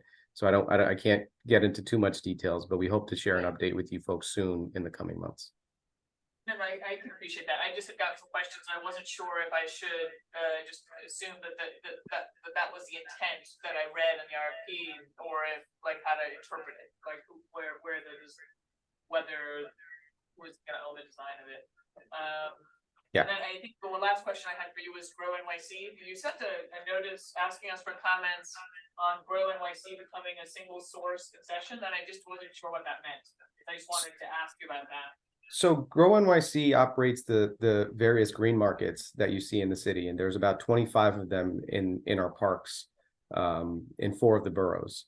They've had agreements with the city for decades at this point, and so this is not a new project. However, it is more the current agreement with Grow NYC is expiring, and the city and parks, we wish to continue our relationship with Grow NYC to operate these various markets. The agreement has historically allowed Grow NYC to open additional markets, and so we notify every single community board in the city, since it may be affected at some point during the term by receiving a market. And so that was the purpose of our letter to you. I got it. Okay. And then what was it before? Was it a sole source concession before? Yes. Because you can imagine that it wasn't the only sole source concession announcement I received in the month of July, and so it some bells went off. So I wasn't sure what that was. So okay, thank you. Yes. Any last questions for the concessions unit before I let them go? Let me let Dart speak, and then you Okay. go. His hand up. Hey, Dart. Yeah, hi. I hope everybody can hear me. Yeah. Yes. This is a question about how we're going to dovetail, or how you are going to dovetail the existing concession for the golf course with the new golf course. According to the DDC people at a meeting last January in 2023, the FMC and this board were told that that project would be finished in the fourth quarter of 2023. So the new golf course, golf house, is supposed to be finished within the next few months, according to what we were told last January. If you're going to run a 2 to 4 year concession with the existing golf house, which is what the way I read that, what's going to happen over the next 4 years? Some of the things that were supposed to happen were the creation of a new hole running from Jerome Avenue to what is now the second hole of the golf course. There was something about 18 holes back in 1993 when the thing was approved. That sort of got lost around all this. I don't understand how that's all supposed to work together. And the new RFP does say that they're supposed to operate a driving range. Is that the old driving range? I presume that's the old driving range, the temporary one. And it says a whole bunch of other stuff that they're supposed to invest in, when the building people are telling us the new building is supposed to be done sometime in the next 6 to 12 months. It's very confusing. So completion of construction is one step, but then after the construction has been completed, there's an entire permitting process that's needed. And so my understanding is that construction, and this is a delayed project, so I'd take everything with sort of a grain of salt, though I do trust our partner agencies to move this project along. Some point in 2024, the construction, the site construction should be completed.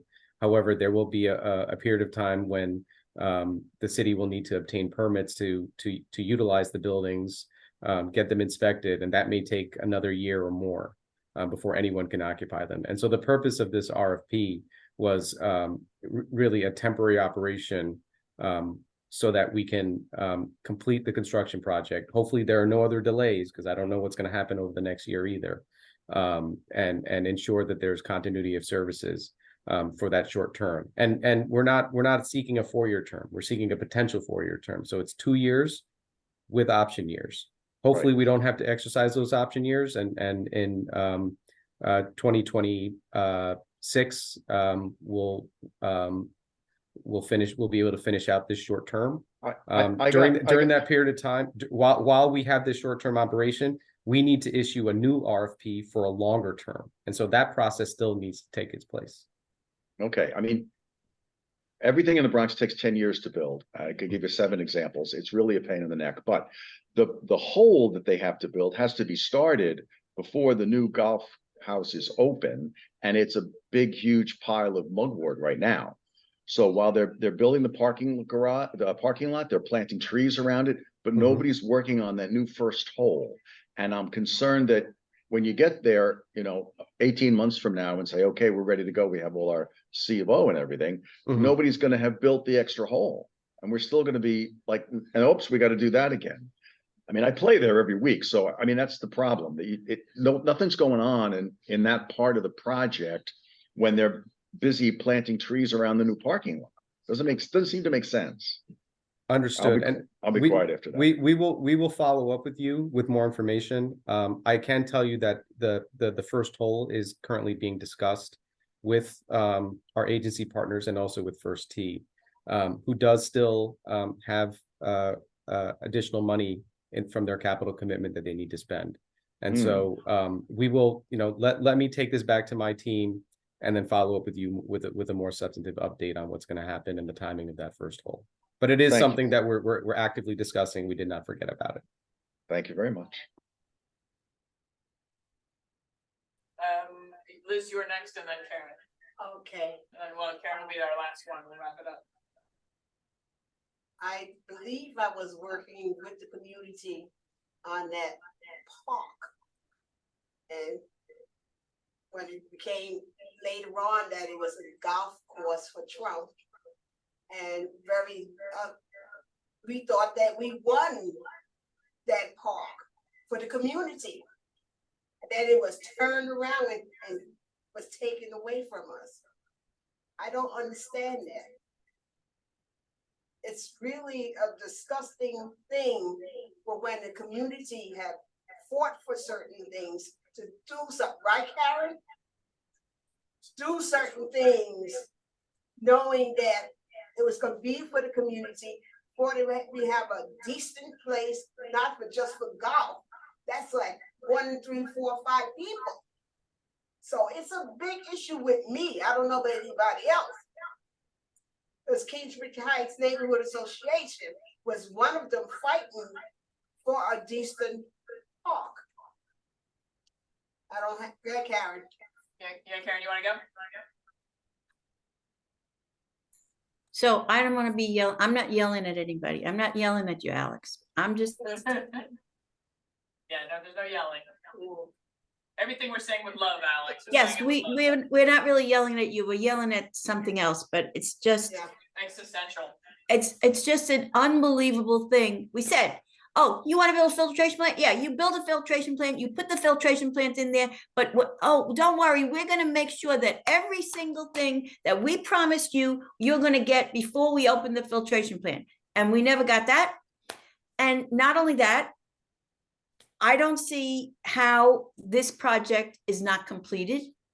I'm just completely shocked at what we were told last January. And it's just like, there was no construction going on over there during the pandemic. There was plenty of construction going on in other places. And I know if you want to do a project and you want to get it done, you put more people on.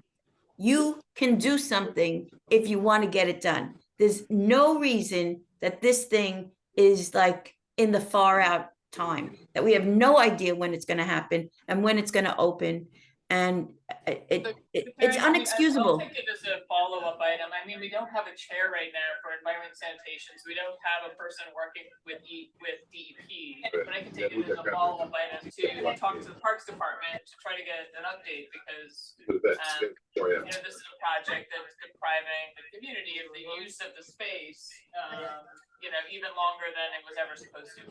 So, you know, I hear you about that.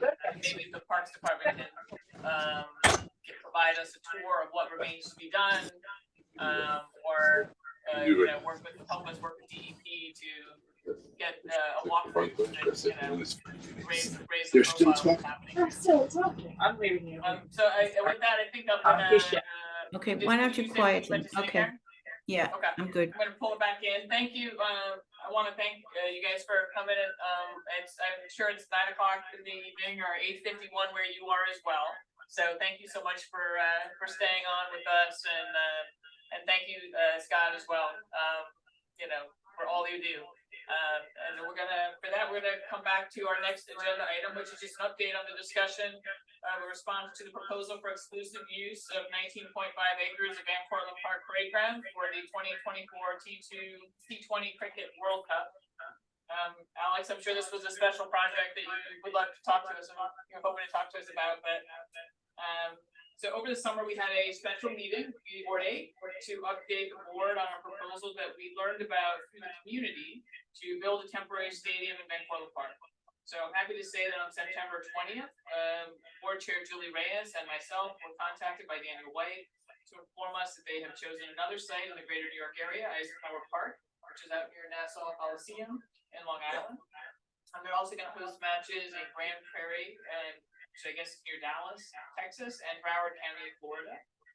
So we wish them the best. I also wanted to just give a shout out to Van Cortlandt Park Alliance, the New Yorkers for Parks, the Bronx Council of Environmental Quality, the Bronx Coalition for Parks and Green Spaces, the New York Cricket League, the Bronx Community Board 8, Loving the Bronx, New York Road Runners, Riverdale Main Street Alliance, the Van Cortlandt Track Club, Living in Woodlawn, the Van Cortlandt Nature Group, Congressman Richie Torres, Assembly Member Jeff Dinowitz, Council Member Eric Dinowitz, and New York City Council Member Shakar Krishnan, who all came out and spoke for our park, and really just got the word out about how important this space is and how important green space is, and it would not have happened without all of that. So we are eternally grateful for their hard work. I wanted to send a follow-up letter to the ICC to thank them for, I don't know, Not doing it. I'm responding. It's good, not doing it. Thank you for going elsewhere. For acknowledging our existence. Yeah. But I also wanted to encourage them to, during the T24 and whenever going forward, to consider actually supporting camps or tournaments or, actual, give support to the existing cricket leagues that we have. As a way to, encourage cricket, which I think was their goal, their stated intent. And also now that they know better what the Vancouver Park cricket grounds need, they know more, they should do more. I mean, they want to encourage and promote cricket. They should, work with Stephanie Ehrlich and Vancouver Park Alliance, I think, to make the situation better for people to play cricket. So I want to just include that. I think that's a wonderful idea. Encourage them to, they already said one of the things they were going to do was improve the cricket fields afterwards. Right. There's nothing to stop them from doing that. improving the cricket fields right now and encouraging more people to play cricket. Right. Exactly. Show us Great your idea. commitment to cricket in the Bronx. Yeah. I mean, I agree. I think that Vancouver Park is the home of cricket in the Bronx. So, so they should start building some relationships. Okay. So under old business, anything? Wait, comment. Oh, I'm sorry, Jody, I didn't see your hand up. Yes, So, you go. so you know that I am the realist that I'm still tracking this. It has not been approved yet in Nassau County. The Rules Committee hasn't met. They have to approve it, and then the legislature full meeting isn't until October 23rd. So I always like to make sure it's a done deal. So why don't you wait till October 24th to send that letter? Okay. Because there's also Yeah. there's also chat on Reddit about how it's a park and why was it alienation in Van Cortlandt Park and it isn't alienation in Nassau Park. So I think until the legislature issues the permit for them, who knows what's going to happen, because they acted like Van Cortlandt Park was a done deal as well. So so that, and then USA Cricket has also announced that they were going to do programs for schools to bring cricket into schools to increase participation. So I think that's the organization, not ICC, that would do it for here. Okay, that's great. And Jody, if you want to send me any information for USA Cricket, we can include them in the letter. Yeah, I got that prepped in my weekly cricket nonsense update. I know, I feel like I've learned a lot about cricket. A rather sticky wicket. Exactly. All right, anything else? Thank you, Jody, for that. Any other old business? Under new business, Bob Bender's agreed to be vice chair for the Parks Committee. Wow. Pretty excited. I was excited. Back in the saddle again. Bob's back. Bob's back. That's right. Bob never left. One thing I wanted to try to do, because the minutes are the thing that makes life difficult, is I wanted to see if we could maybe, like, each of us, if we each took 1 month. I'll do 2 months. if I hear Frank. I'll be out of town that day. I mean, what do you guys think about it? Each of you, if you took 1 month a minute meeting. It's like, we are over-committed on minutes.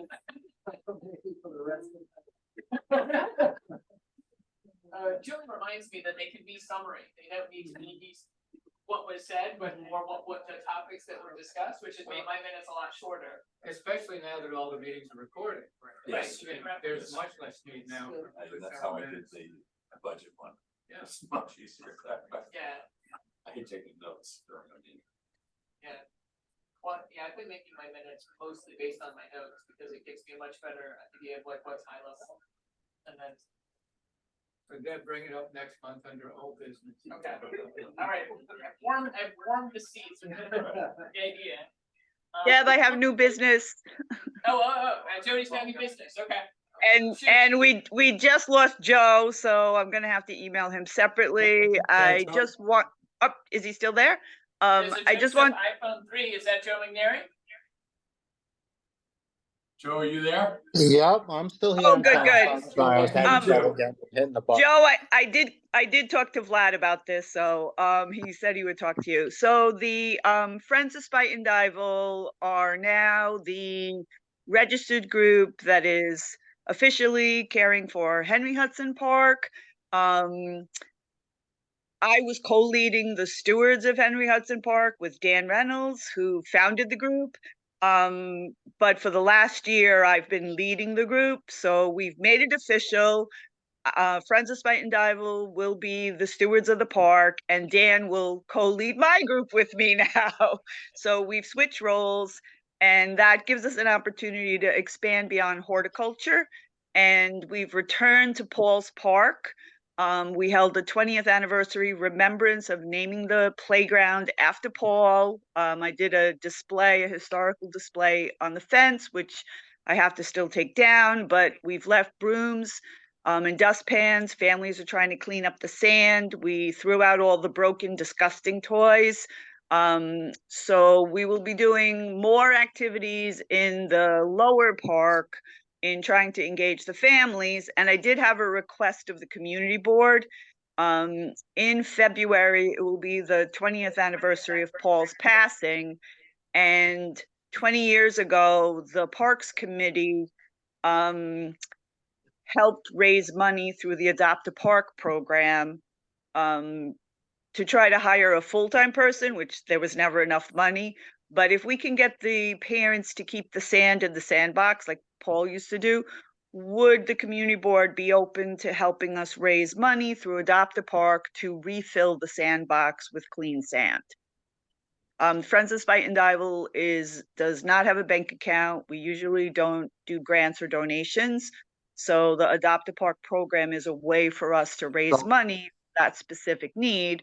So I just wanted to put that on the community's mind. We don't have to make a decision now, but I know processes take a long time. And we would announce it on the 20th anniversary in February of Paul's passing. The community board did have a Joe.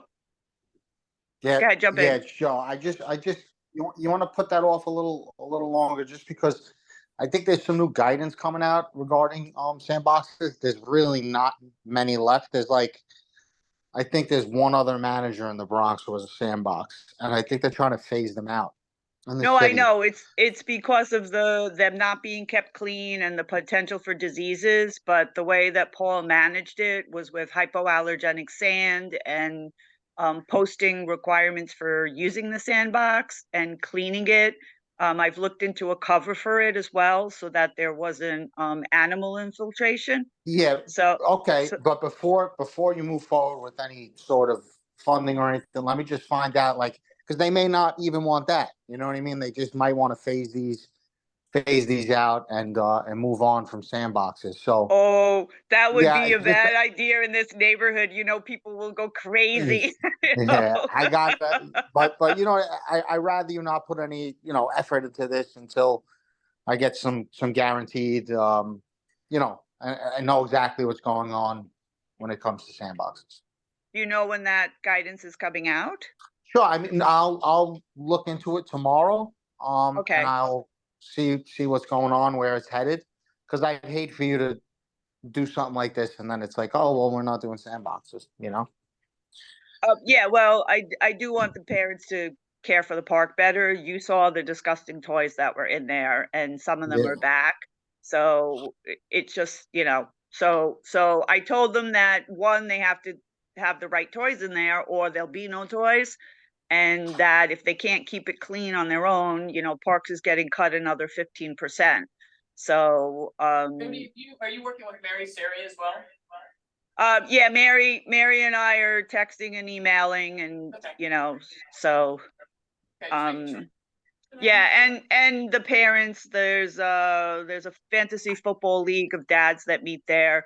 So I've been talking to the parents and the caregivers to see what they're interested in, and they just didn't know that they had the ability to throw out the stuff that they felt wasn't safe.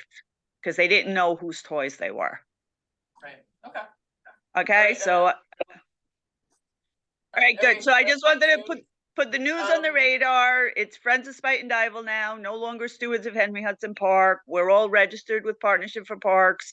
And we're returning because we did plant the first flower bed in Henry Hudson Park in 1997.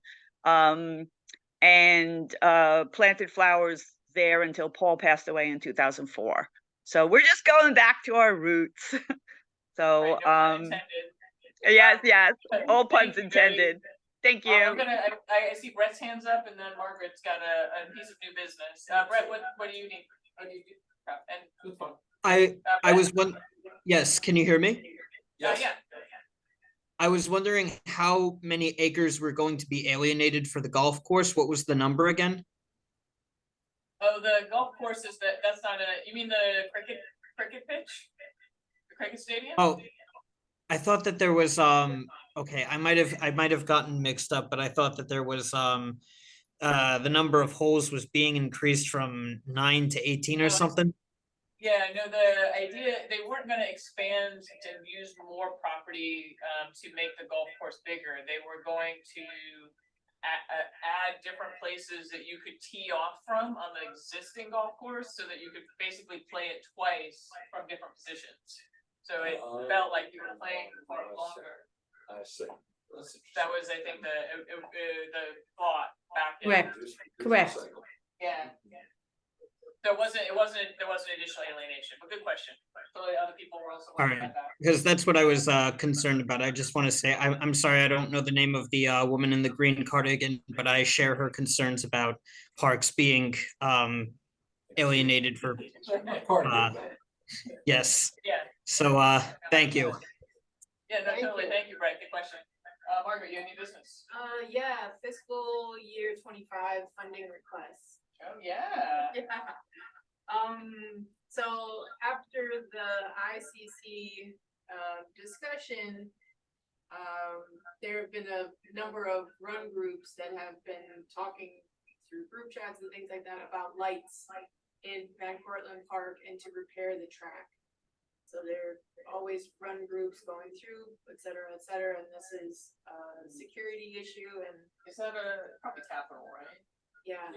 And they're gonna need to be bird-friendly lights, I assume, like they go straight down. Yeah. Is that light pollution be crazy, the big space? But you're referring to fiscal 26, Fiscal right? 26, yeah. Okay. Yeah. Because next week we're. Well, Okay. You know, because I'm not throwing anything in for right now. Okay, don't make drama, Mark. Yes. Quick, change everything. We need lights. Thank you. So it's, is it just in the, is it on the entire, are you proposing it for the entire cross-country or just the parade ground Just essentially? the parade ground. What about the stadium where the track is? Sure. That would be lovely. When a lot of people run and play soccer there at night. Yeah, it would be good to have those like lights there. Also downward facing, not impacting people who live there. But we'll probably. Yeah, there were. So it was lights for stadium and for the. And repair the track. I would repair the track. Yeah. So repairing the track would be under the expense, I assume, right? Or is it need to be rebuilt? I don't know. I think it probably just needs aeration, really. It's pretty. The experts. Oh, Stephanie's got her hand up. Hey, Stephanie, can you? Hey there, are talk you about the you lights in talking the specific, parade yeah, are you talking specifically about the track near the stadium? We're talking about both, actually. Okay, so the track near the stadium is actually going to get repaired in 2024. It's slated to have that repair and it's fully funded, but lighting is not. And then if you're talking about the parade ground and wanting that repaired, that should be part of something larger with the back hills. And that is not funded. But I agree, it should get some funding. Did you say back hill or back? Oh. Hills. Oh, okay. Because of, The rest well, of but it she's is talking about the cross-country. parade grounds. But she's talking about the whole track, the whole cross-country trail. Oh, okay, sorry, misunderstood you. So Stephanie, are there other needs with the cross-country trail, like signage? I mean, I remember last year people were painting the stones, and that was a thing. I assumed it was because there was a lack of signage. No, or something. it was just a highlight for us. Yeah. As you're running the trail, that there were rocks kind of poking out. Oh, I see. So They painted on the ground. Painted as hazards. Yeah, there's a lot of erosion on the cross-country course, and a lot of rocks are popping up that weren't there before. There are a lot of ruts on it. Right, Like yeah. just the runoff. It's in bad shape, it really is. So it's really, this is about erosion control and mitigation? Yeah, yeah. That sound right, Stephanie? That's correct. The track's not in terrible shape in the stadium. There are like bubbles on the south edge. Except that by the Henry Hudson where the flooding is a real problem, there's always puddles up at that end. Oh, yeah. But otherwise. You're talking about the parade grounds. About the He's parade. talking about the track. I'm talking about the rubber track. Oh, you're talking. Stephanie, are you talking about replacing all of the red track around the football field? Correct. The stadium. Yes, I am. So Oh, that's okay. yeah, that rubber, it's called a Mondo track. That's going to be replaced. Also, the artificial turf at the center where kids, Turf. folks Wow. play soccer and football, that Yeah. too will also be replaced. Wow. And then there's a study, right? That it was in one of our fiscal year, About the stadium. the study for the stadium, that's funded. It's not like, fun. It's not funded. It is it's part of a CPSD study list, and then it has to be approved by OMB. So so there isn't money for it yet. Okay, it's in the pipeline, but it's not there yet. Correct. And then, but that study is for what is needed to repair it, right? Essentially, like what does the stadium as it exists right now need?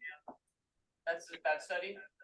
That's the study. It's about what could be done to fix the building and also the whole area, because this would not happen for many years from now in terms of funding a capital project of that size. So, someone said it takes 10 years. I think it was DART. We're talking about 10 years from now, I think. There could be work done to the building, or the building may also be past its useful life. So there may be other things that happen to that building, but also there are 3 fields. There's a baseball, softball, and little league field, and all 3 of those are in desperate need of a real redo. The drainage is bad. So looking at the whole area, that's what the CPSD study is about. All right. You gotta go, anybody else? Yeah, Okay, two one piece of- things. let me just- Huh? Thank you, Margaret. Good night. Stephanie, while we have you, No, we're on the call, so we're doing the meeting. Stephanie, the Manhattan College Invitational is coming up in 2 weeks, right? Any insights you want to share with us? We spoke with NYPD today. They're on board to do what they need to do. They have a new captain. We met him, and NYPD will do what they need to do. And David, if you'd like to join us, that would be great. I have a spot for you to volunteer. And to follow on to the comment before, everything that Manhattan College does for us so nicely will not end up in your budget, unfortunately. It'll just go to the general fund. That is It's always a correct. great disappointment to us. Did you have new business? Or did you have another thing? I have another thing. Okay. Thank you, Stephanie. Joe, 3 weeks ago when we met via Zoom, I mentioned I was going to mention the railing on the staircase in Seton Park. Did you get to look at it? The railing, and that was for the work request. Well, just to see what you're can do about Yeah. the No, we put a work. 160 steps in Yeah. the center of the park. Yeah. Work request to put in, and they're gonna fix it. Okay, good, thank you. You got it. Millie, do you have a piece of new business? 1 minute. Yes, thank you. Hello, everyone. Good evening. I'm sorry I was on the call earlier, then I had to do something with an 8 to 9. So Quick question, do you have a question for Joe? No. Okay, so, oh wait, Karen, do you have a question for Joe? You have new business? Wait, Camila, do you have something fast? Yeah. Okay, what's your fast thing? And then I'll My grab it. first thing is to ask for all people interested in environmental things, the air quality of the Bronx, impact of pollution and on all of us, asthma rates, etc., etc. I'm speaking on behalf of the Remaking the Cross Bronx project, and my organization, which happens to be one of the elected community partners, offered to speak with several community boards, and this is one of them. If you would be so kind and take 10 minutes of your time and go to crossbronx.info. The project is called Reimagining the Cross Bronx. There is a top light blue button. It's a questionnaire available in English and in Spanish. It takes 10 minutes of your time. They are seeking input from people experiencing the Cross Bronx as a driver, as a pedestrian, getting off the road, not only immediately adjacent residents, but also your experience if you ever were stuck on the Cross Bronx for 20 minutes, not knowing where to go. Please let them know. They are seeking both quantitative and qualitative input. So this is what I wanted to say. I will send the link, maybe if you could put it in the minutes, and I would appreciate everybody's. Oh, and thank you to David and to everybody that is coming to there doing workshops and a lot of community outreach, and anybody from the CBA that is. Did it happen on Saturday at No, Prospect they Playground? canceled, they canceled it. I went They there. rescheduled for follow them on social media because they announced like only a day before. So about that. I want you guys to do that. Yes. So crossbronx.info. Correct. Imagine the Cross Bronx. Imagine Yes. the Cross Bronx. Yes. And then there's a blue button, hit the button, You make will the see survey. it. Yes. You will Okay. see it. Yes. All right, Thank great. you so much. Thank you, Camelia. Karen, you're the last one. Am I making? What? I can hear you. Speak. You can speak. Um, There you are. okay, there I am. So I wanted to talk a little bit about the parade ground and the history of the parade ground. I did have a little presentation, but I don't think there's a lot of time now, so maybe we could put it on the agenda for the next month. Yeah, let's do that. We can give it proper notice too, to let people know. I don't want you to do a presentation on something and have those people miss it. Right, right. And so I would talk about the history of it and also a little bit about the wetlands that are there as a way of, identifying things that we really need to look at as a community. And then I You're think, talking about the tribal lands, Karen? yes, I'm talking about the Native American area, and I had an occasion to speak to the Chief Dwayne Perry, who's the head of this area's Lenape Nation, and so they're very interested in doing something with us, and we think that it's important. There was a major loss of somebody over in the East Bronx that passed away, Bobby Garcia, I think his name is, and so there's a group of people that are very interested in talking about this. We also want to bring up the issue of the walk that we had around the area, which is parkland, which is the future parkland from 225th Street to 230th Street along the old CSX now and Metro North area. And maybe you guys can take an interest in that also at another time. You're talking And- about the extension of the Greenway? The continuation of the Greenway, and that area in particular is the rest of the Greenway in Board 8.